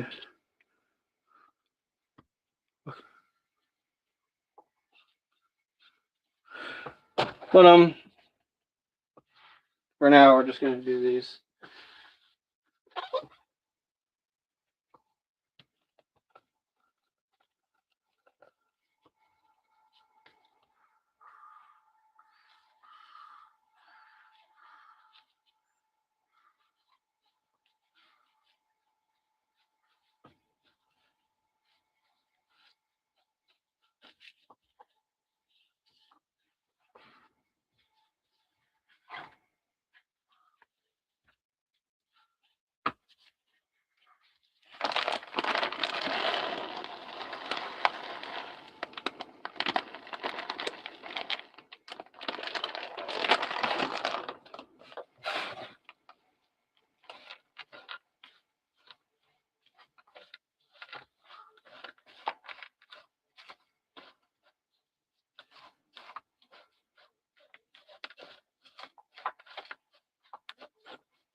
Let me know whatever flavors you guys want to see for the drinks.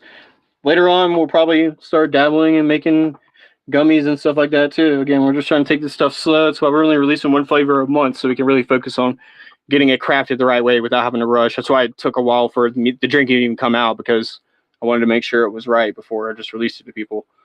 So if you guys have any flavor ideas that you want to see, let me know. We'll see what we can come up with. Here in July, we'll be releasing the Bomb Pop flavor. Here next month, at the first of the month, we're going to be releasing the jalapeno lemonade flavor.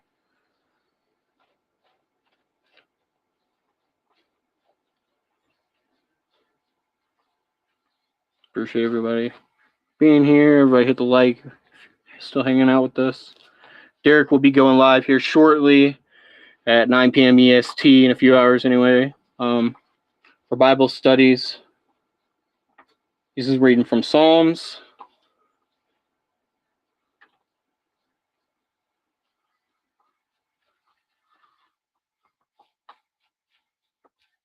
So make sure to join in later for that.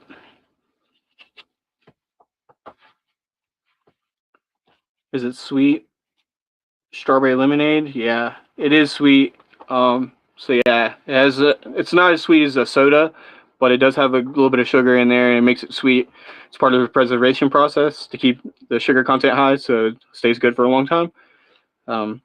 Strawberry lemonade is definitely something. I was literally thinking about this yesterday. I'm like, you know what? But also at the same time, I'm already releasing this jalapeno lemonade, and I'm releasing Bomb Pop flavor, which are both kind of summertime themed flavors. So I thought about maybe next year, summertime, spring, summer, releasing a strawberry lemonade and releasing a coconut water, a mushroom coconut water as well.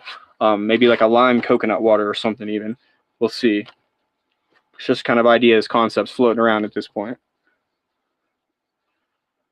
I definitely love coconut water. It'd be nice to have a really hydrating drink for summertime. Strawberry lemonade's a great option as well. But coconut water would be really cool. I just don't know how the flavors are going to meld with mushrooms, coconut, and citrus, you know? So we'll see. So we'll experiment. We'll try to get it right. I kind of want to keep it on theme. So we'll be releasing a Halloween flavor, and in the fall, we'll be releasing some sort of fall flavor. Or December, we'll be releasing. I was mentioning earlier when you weren't here about how you said something about a chocolate ginger drink. I think that's a really good concept. Maybe I'll release that for Christmas. I'm considering.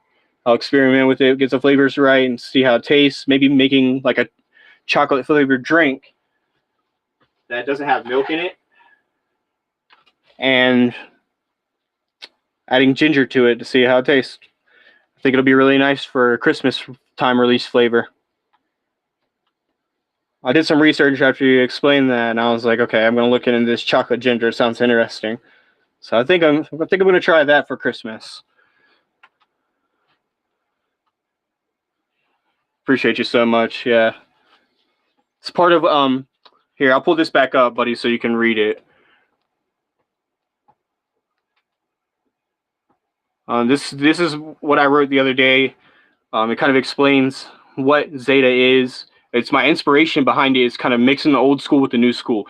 I mean, people have been using this psychedelic for thousands of years. There's no reason for us to go against what they know and what they've said. And the Egyptians used to use mushrooms with blue lotus flower and with chocolate. So I took this concept of taking the chemicals of chocolate, the active ingredients. They're really, I call them chemicals, but they're just supplements that you can buy at the store. So theobromine, phenylethylamine, and anandamine. So I combined all these into a drink to have the flavor and kind of herbs that the Egyptians used to use. So it brings the old school knowledge of the Egyptians with the new school science of today. We make sure we do quality first. Everything's like quality is going to be the same drink every time. It's going to be, make sure you get a sterilized drink. It's not going to be moldy. We pasteurize everything. Make sure that the citric acid content is right, the sugar content's right. So you're getting the same flavor, same drink every single time.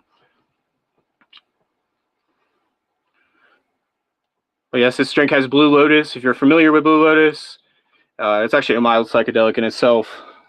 The Egyptians have used it for a long time. And again, combination with the cocoa, it makes it a little stronger. It gives a nice little entourage effect to your mushrooms.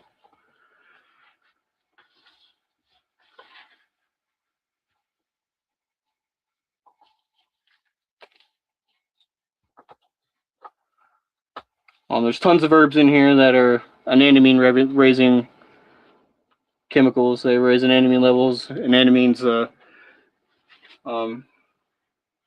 attaches to your CB2 receptors, so it gives you the sedated effect whenever you smoke cannabis.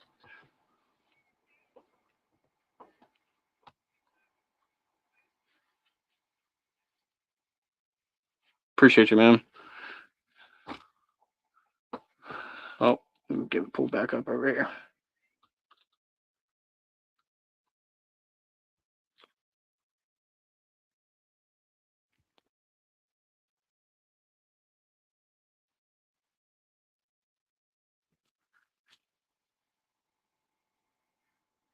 It's got a disclaimer on the back. Basically, just says blah blah blah. Be safe. Handle yourself. Yep, I'm proud of this. We've been working hard on it. More flavors to come, guys. Stay tuned. If anybody has any questions about mycology along the way, just ask in the chat. I'll do my best to answer. Nerdy's not here, so he's really the guy, the expert, but I'll do my best to answer him questions as best I can. Again, make sure to sign up on MysticDrinksChurch.org. It's free to sign up. If you guys want to purchase the drinks, you have to sign up for a $50 membership to be able to purchase them.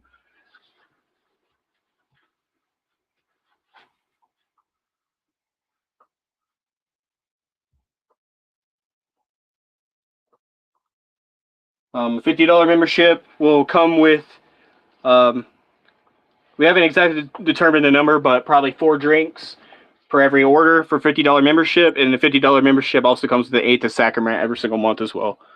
It also comes along with one-on-one counseling, psychedelic counseling, spiritual counseling. It also comes along with a bunch of perks like Movie Mondays on our Discord, one-on-one growing advice and things like that. So it's a super beneficial thing, and that $50 we use it to give back to the community. So we appreciate everyone.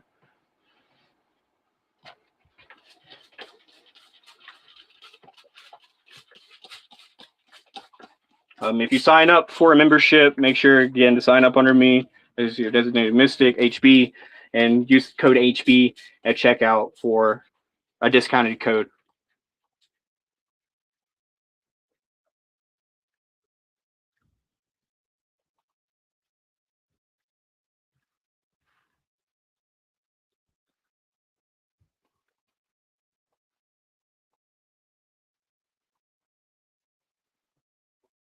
Could make an apple cinnamon flavor.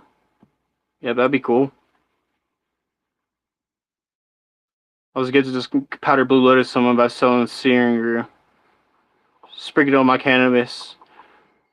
Fried a smooth mellow high. Yeah, the smell of it's really nice too. Handled by shit. Yeah, that's basically what it says. Do you chill in the Shermery Discord? No, sir. I'll drop the Discord for ours in the chat for you, though. Hold on here. I'm just catching up in the chat.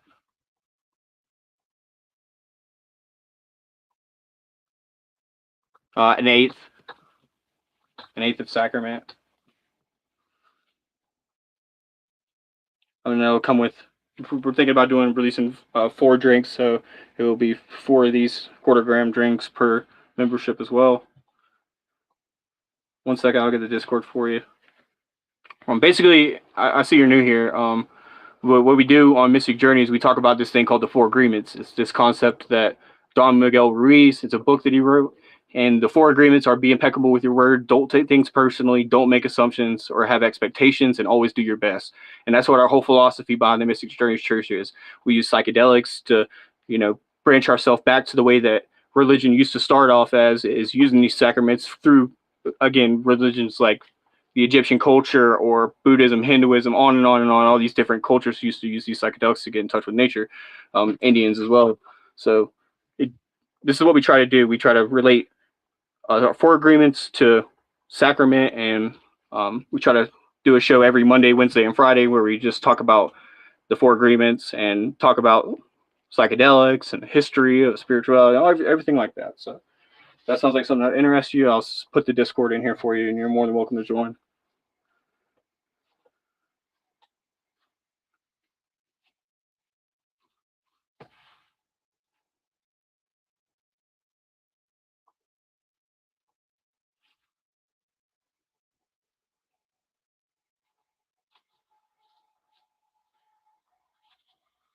There we go. There's the link. Look out for Nerd Nature. Look out for D. Anderson. He's here in the chat as well. Those boys on Discord will be able to guide you around where you need to go.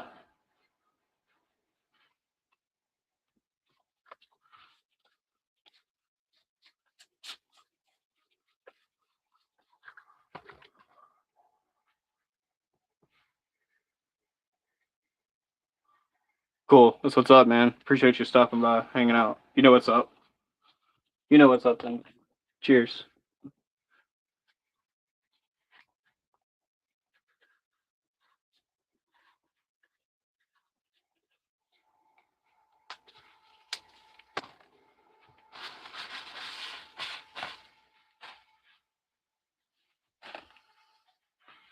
Mello, you were asking something about agar here, about coconut water being replaced for agar?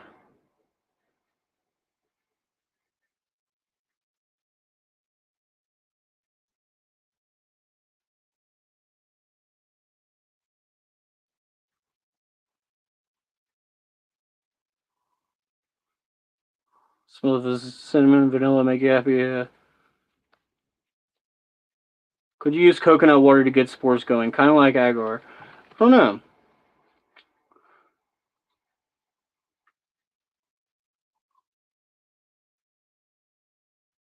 Yeah, cool, sweet. So yeah, you know what's up, man. Cheers. It's glad to have you. My name's HB, man. It's nice to meet you in the chat.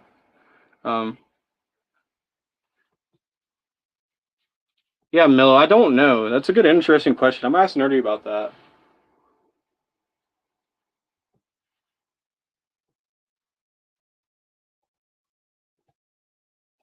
I know people do it with things like agricultures and honey and stuff like that. I don't know. I haven't gotten into doing cultures or agar yet. It's something I'm gonna try to get into now. Nerdy was supposed to bring me some agar though meetup, but he forgot. So whenever I go up to the next one, I'm gonna get some from her and start doing some clones and stuff like that.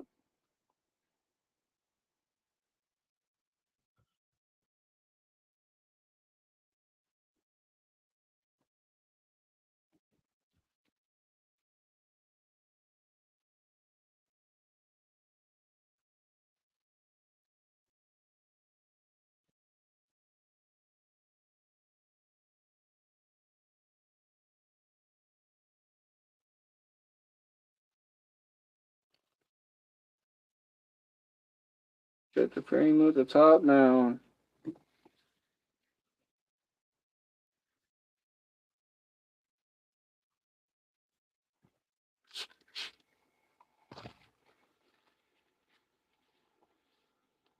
It's sterile and full of nutrient. Oh yeah, on the inside of a coconut. I guess you're right. Yeah, it's a good point. But is it sterile? You know what I mean? Like, is it sterile or is it just like okay to drink out of? It's a great question. I'm gonna look into this for you. Okay. Whenever I come back tonight, I'm gonna write this down. I'm gonna try to get that information for you, and I'm also gonna get the address for the Rocky Mountain Mush Fest for you guys.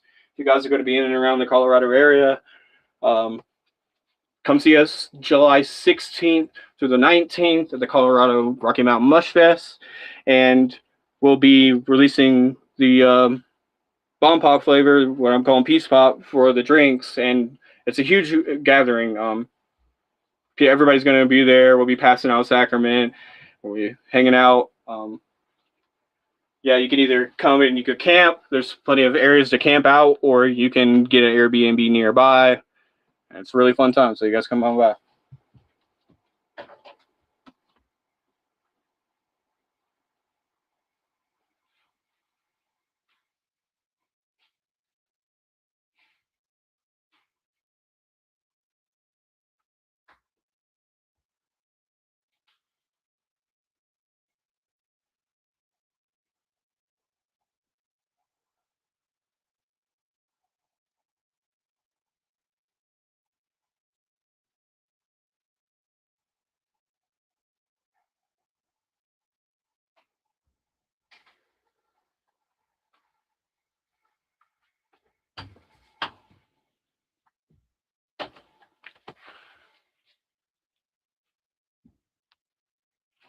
It's very sterile, and it's got 3 soft spots you can inject it through. That's an interesting question. It's cool. I like the way you think. It's very out of the box thinking.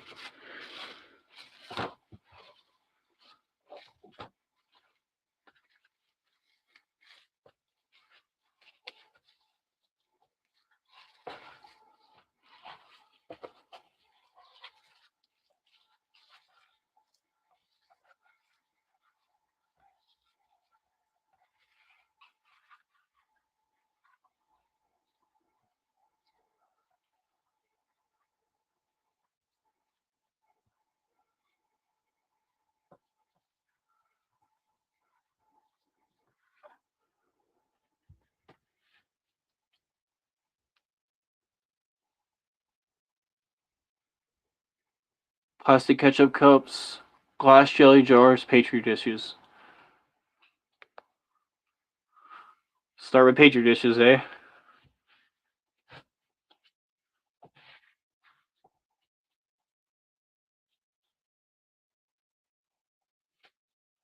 Yeah, it's something I've been learning about, doing this Zeta thing, because it's like, whenever you're getting something like this from somebody, you don't know what the fuck's in this drink. You want to know what you're getting as a professional product. So it's very much kind of saying, I've learned that. You want to make sure that there are no variables in what you're doing, how you're doing it. And you want to make sure you're using the best equipment to do it, to not trying to skimp or cut corners, because if you do, you're going to have an inferior product. So yeah, again, that's why quality first for me. Like, if you don't like the flavor, that's fine, but at least what you're getting is a good quality product.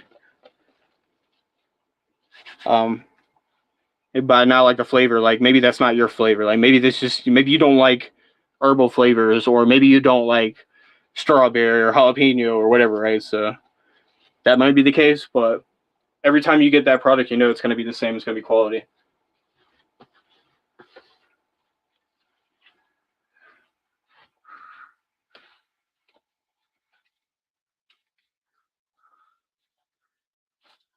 It's really the most important thing to me because I want to give a drink to somebody I would want to drink, you know. And again, people can just bottle shit up and call it whatever, but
very soon we'll be getting. I'll say very soon. I don't know exactly when, but hopefully soon.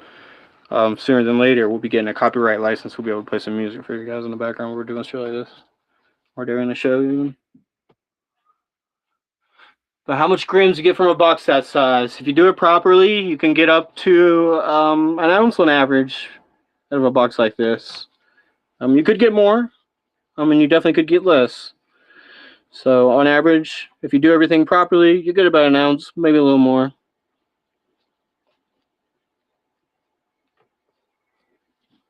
Per box. Again, it's just like a regular shoebox size. You can see how big it is compared to my hand.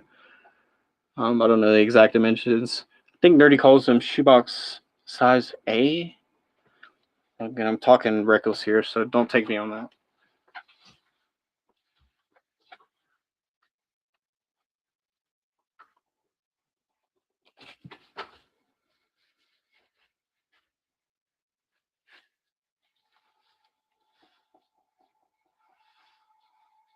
It's definitely worth the investment, even if you're only buying your bags already pre-sterilized, which could be a little bit more expensive in the long run.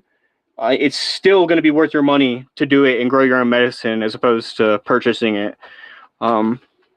We offer sacrament monthly, of course, is a thing. You know, not everyone's able to grow given their circumstances or whatever, right? So we offer a thing like that for people, but we encourage people to grow their own sacrament. Um,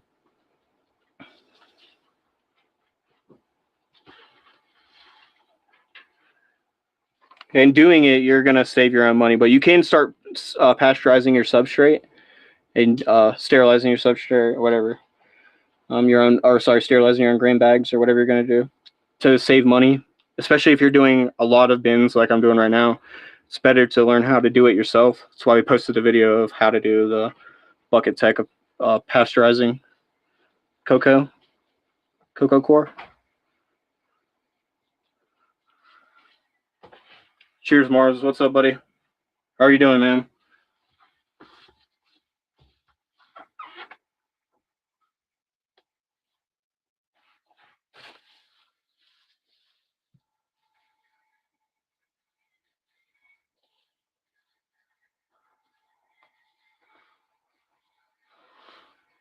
Never better for not knowing something. I always say that. Growing mushrooms is one of those things.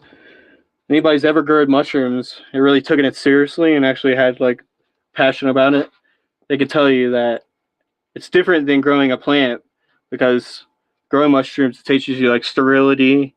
You know, everything has to be clean and wiped down with alcohol and stuff like that. It teaches you patience, timing, respect. There's so much stuff that growing mushrooms really can teach you at the end of the day if you really let it.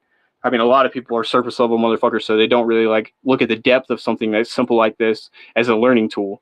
But for me, I use it as like, how can I learn to make myself better, make myself more, I want to be like clean, presentable. I want to be respectful and wait and patient and not rush things. And all of these are great questions that Mel is asking, by the way, because this shows like the curiosity of it all. And she talked about how like, do you wait for the potency of the mushroom to become stronger, or I don't know. These are great questions. So these are why we do what we do. It's scientific, trying to really figure it all out. Grow so you know, 100%. Yep. Well said, dude. Cheers. I hope you're doing well, man.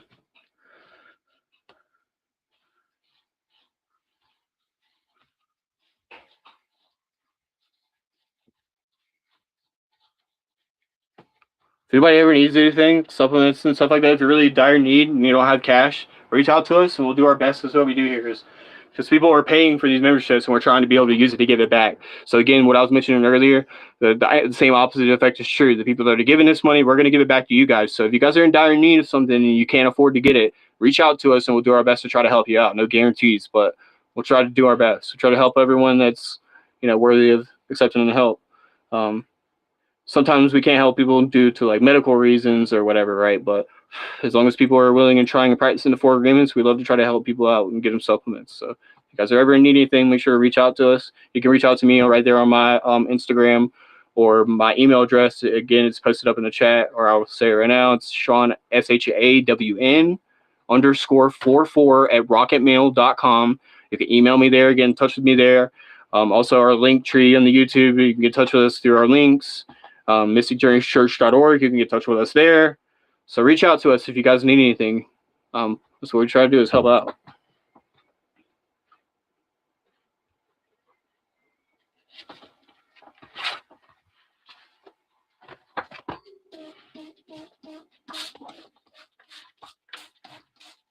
If you don't reach out, we won't know that you don't need you need help. You have to reach out to us and we'll be able to help you. If you need growing help or anything you guys need help with, we'll try to do our best to help.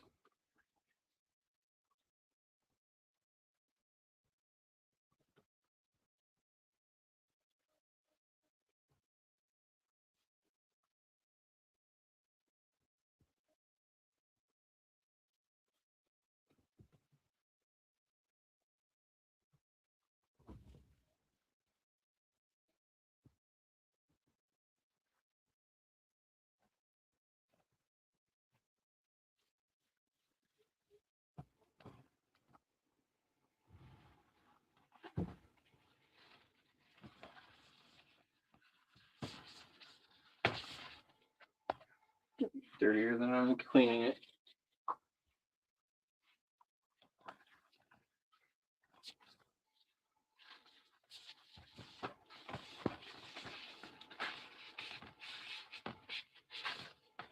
First, I say hello.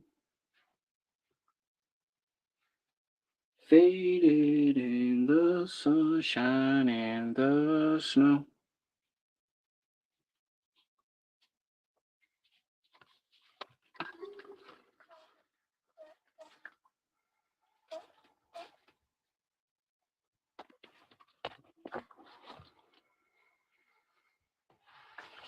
Cheers. All right, man.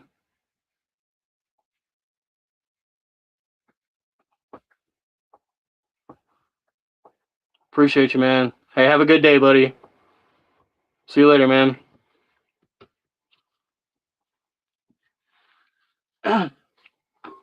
Yeah, there's no room for the fucking egotistical bullshit. It's like I was saying, there's so much room for all of us. Like, we don't have to play a game where I want it all for myself. There's enough room for us all.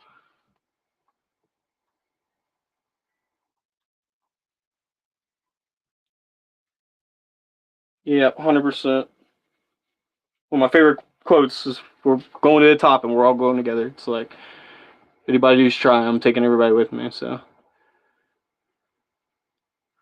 it's karma. You know, if I'm gonna die, I'm gonna die have really, actually, truly trying to have help people, and not just trying to do it for attention. Or I talk a lot about this on Mystic Journeys about a thing called karma yoga. And when you're following your karma yoga, you're doing things for the good of the community. You're doing it for the good of what, you know, everything around you, the universe, God, call it what you will. You're doing it for that, and expecting no thing in return. And if anything, quote unquote, bad comes out of it, you don't look at it as bad. You look at it as, you know, this is not my preference. This is not what I prefer, but I'm going to deal with it anyway. So I think about that a lot. It's like the conscience that I have, that the legacy that I want to leave behind is like, he just gave, like he just helped. He didn't expect shit in return for it. Because it's not that I need that stuff anyway, you know. And if I got it and I was like, say I got $1,000,000 for helping somebody, it's like, would the $1,000,000 be worth like the things that I did? It's like, no, it wouldn't. Like, because the money is like not really the thing. It doesn't equate to, you know, what helping people actually is. Like, there's not an amount of money in the world that would do that, really. Keeps the ego in check, really.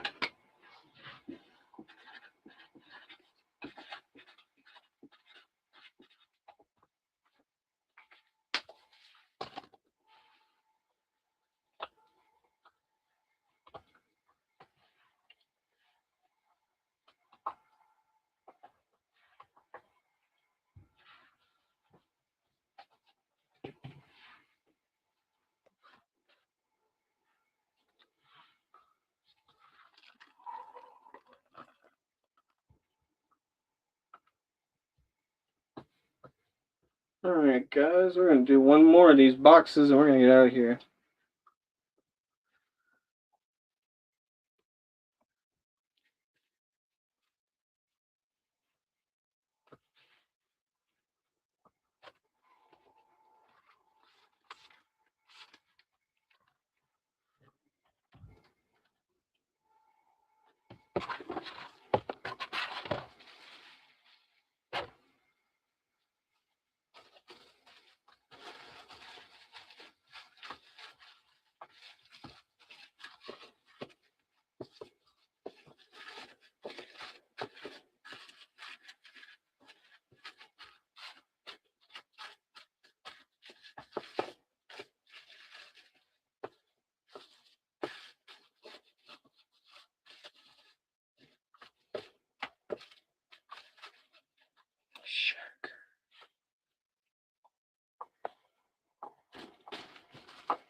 You guys make sure to come back later for Derek's Bible study.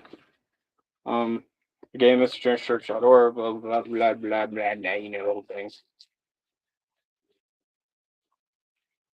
Seriously, reach out if you guys need anything. We don't know if you need help if you don't reach out.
Asking people for help is one of the hardest things to do. Yep, that's why I say it. Like Ram Dass talks about this. I mean, if you're gonna be willing to save people, you have to be willing to ask them to let go of what's hurting them first. And if people aren't willing to do that, then you've like done all you can do. So that's why I just say something. It's like at least they hear me say it. It's like I've done all I can do. Like, hey, we're here if you need it. Sometimes that's all you can do. This is the realest shit only 3 of you will get to hear. It's hilarious. It's true though. It really is true. Like you cannot help everyone. You can't save everyone. I talk about that with my friend David a lot. Mello, you and David, Magic David in the chat. He's one of my best friends. He's from Australia. You guys will get along really well. We talk about this concept a lot. You can't save everyone because everybody in the world is born as a piece of coal, but not everyone goes through the pressure of what it takes to become a diamond.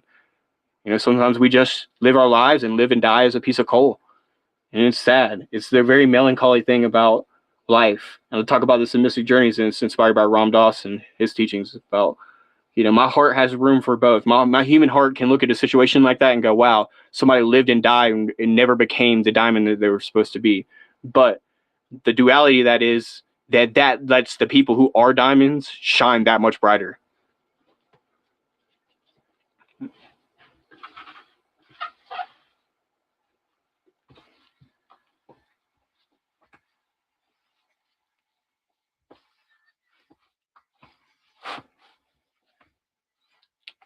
If you're going to be willing to help people, you have to be willing to ask them to let go of what's hurting them first. It's really hard. And sometimes, look, we talk about this in Mystic Journeys a lot about our programming. Sometimes our programming is what holds us there, and we're not able to let go of our programming how we were raised as a kid, and we're not able to forgive and forget, and we're not able to ask for help, and we're not able to have empathy and things like this, right? So we're always struggling to try to find that thing for us. I talk about brain stew a lot with my friends because that's really what we are. We're all brain stew. Like somebody has a little bit of this and a little bit of anxiety and a little bit of depression or a lot of depression and a little bit of anxiety. We're all like mixed together. So it becomes a big game of how you intermingle with yourself and other people.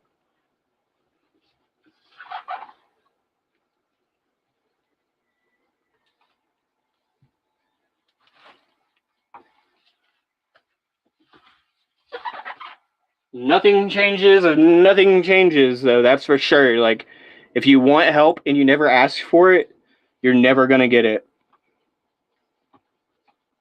There's a saying that squeaky wheel gets the grease. Like you have to speak up.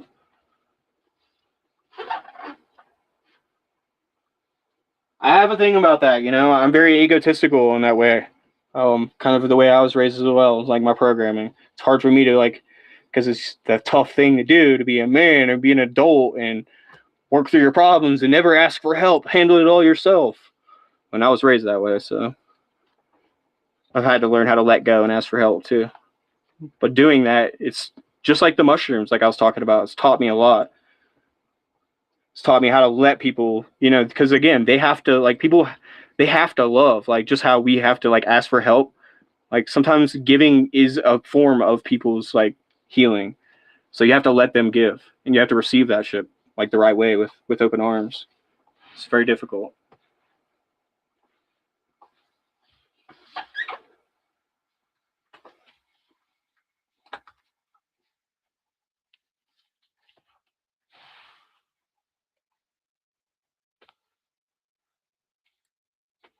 That one was for Jesus.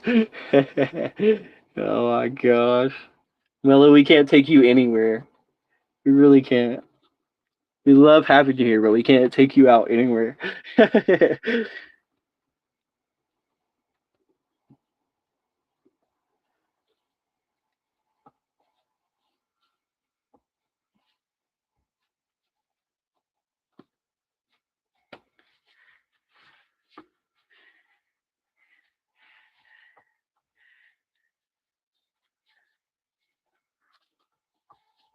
Derek, I'm excited for the show here in a bit.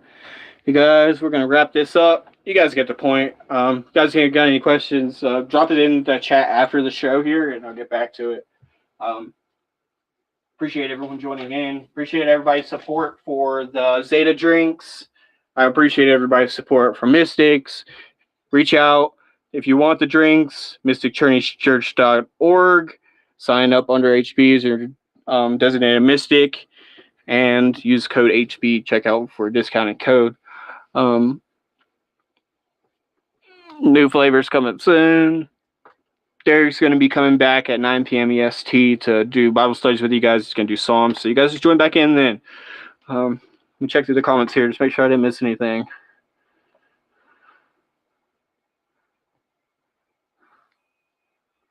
All right. Mello, I got your question written down. I'm going to go ask about that.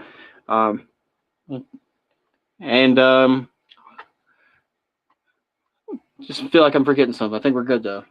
Cheers, everyone. Getting out of here. Have a good rest of your afternoon. Derek, we'll see you later for Bible studies, buddy.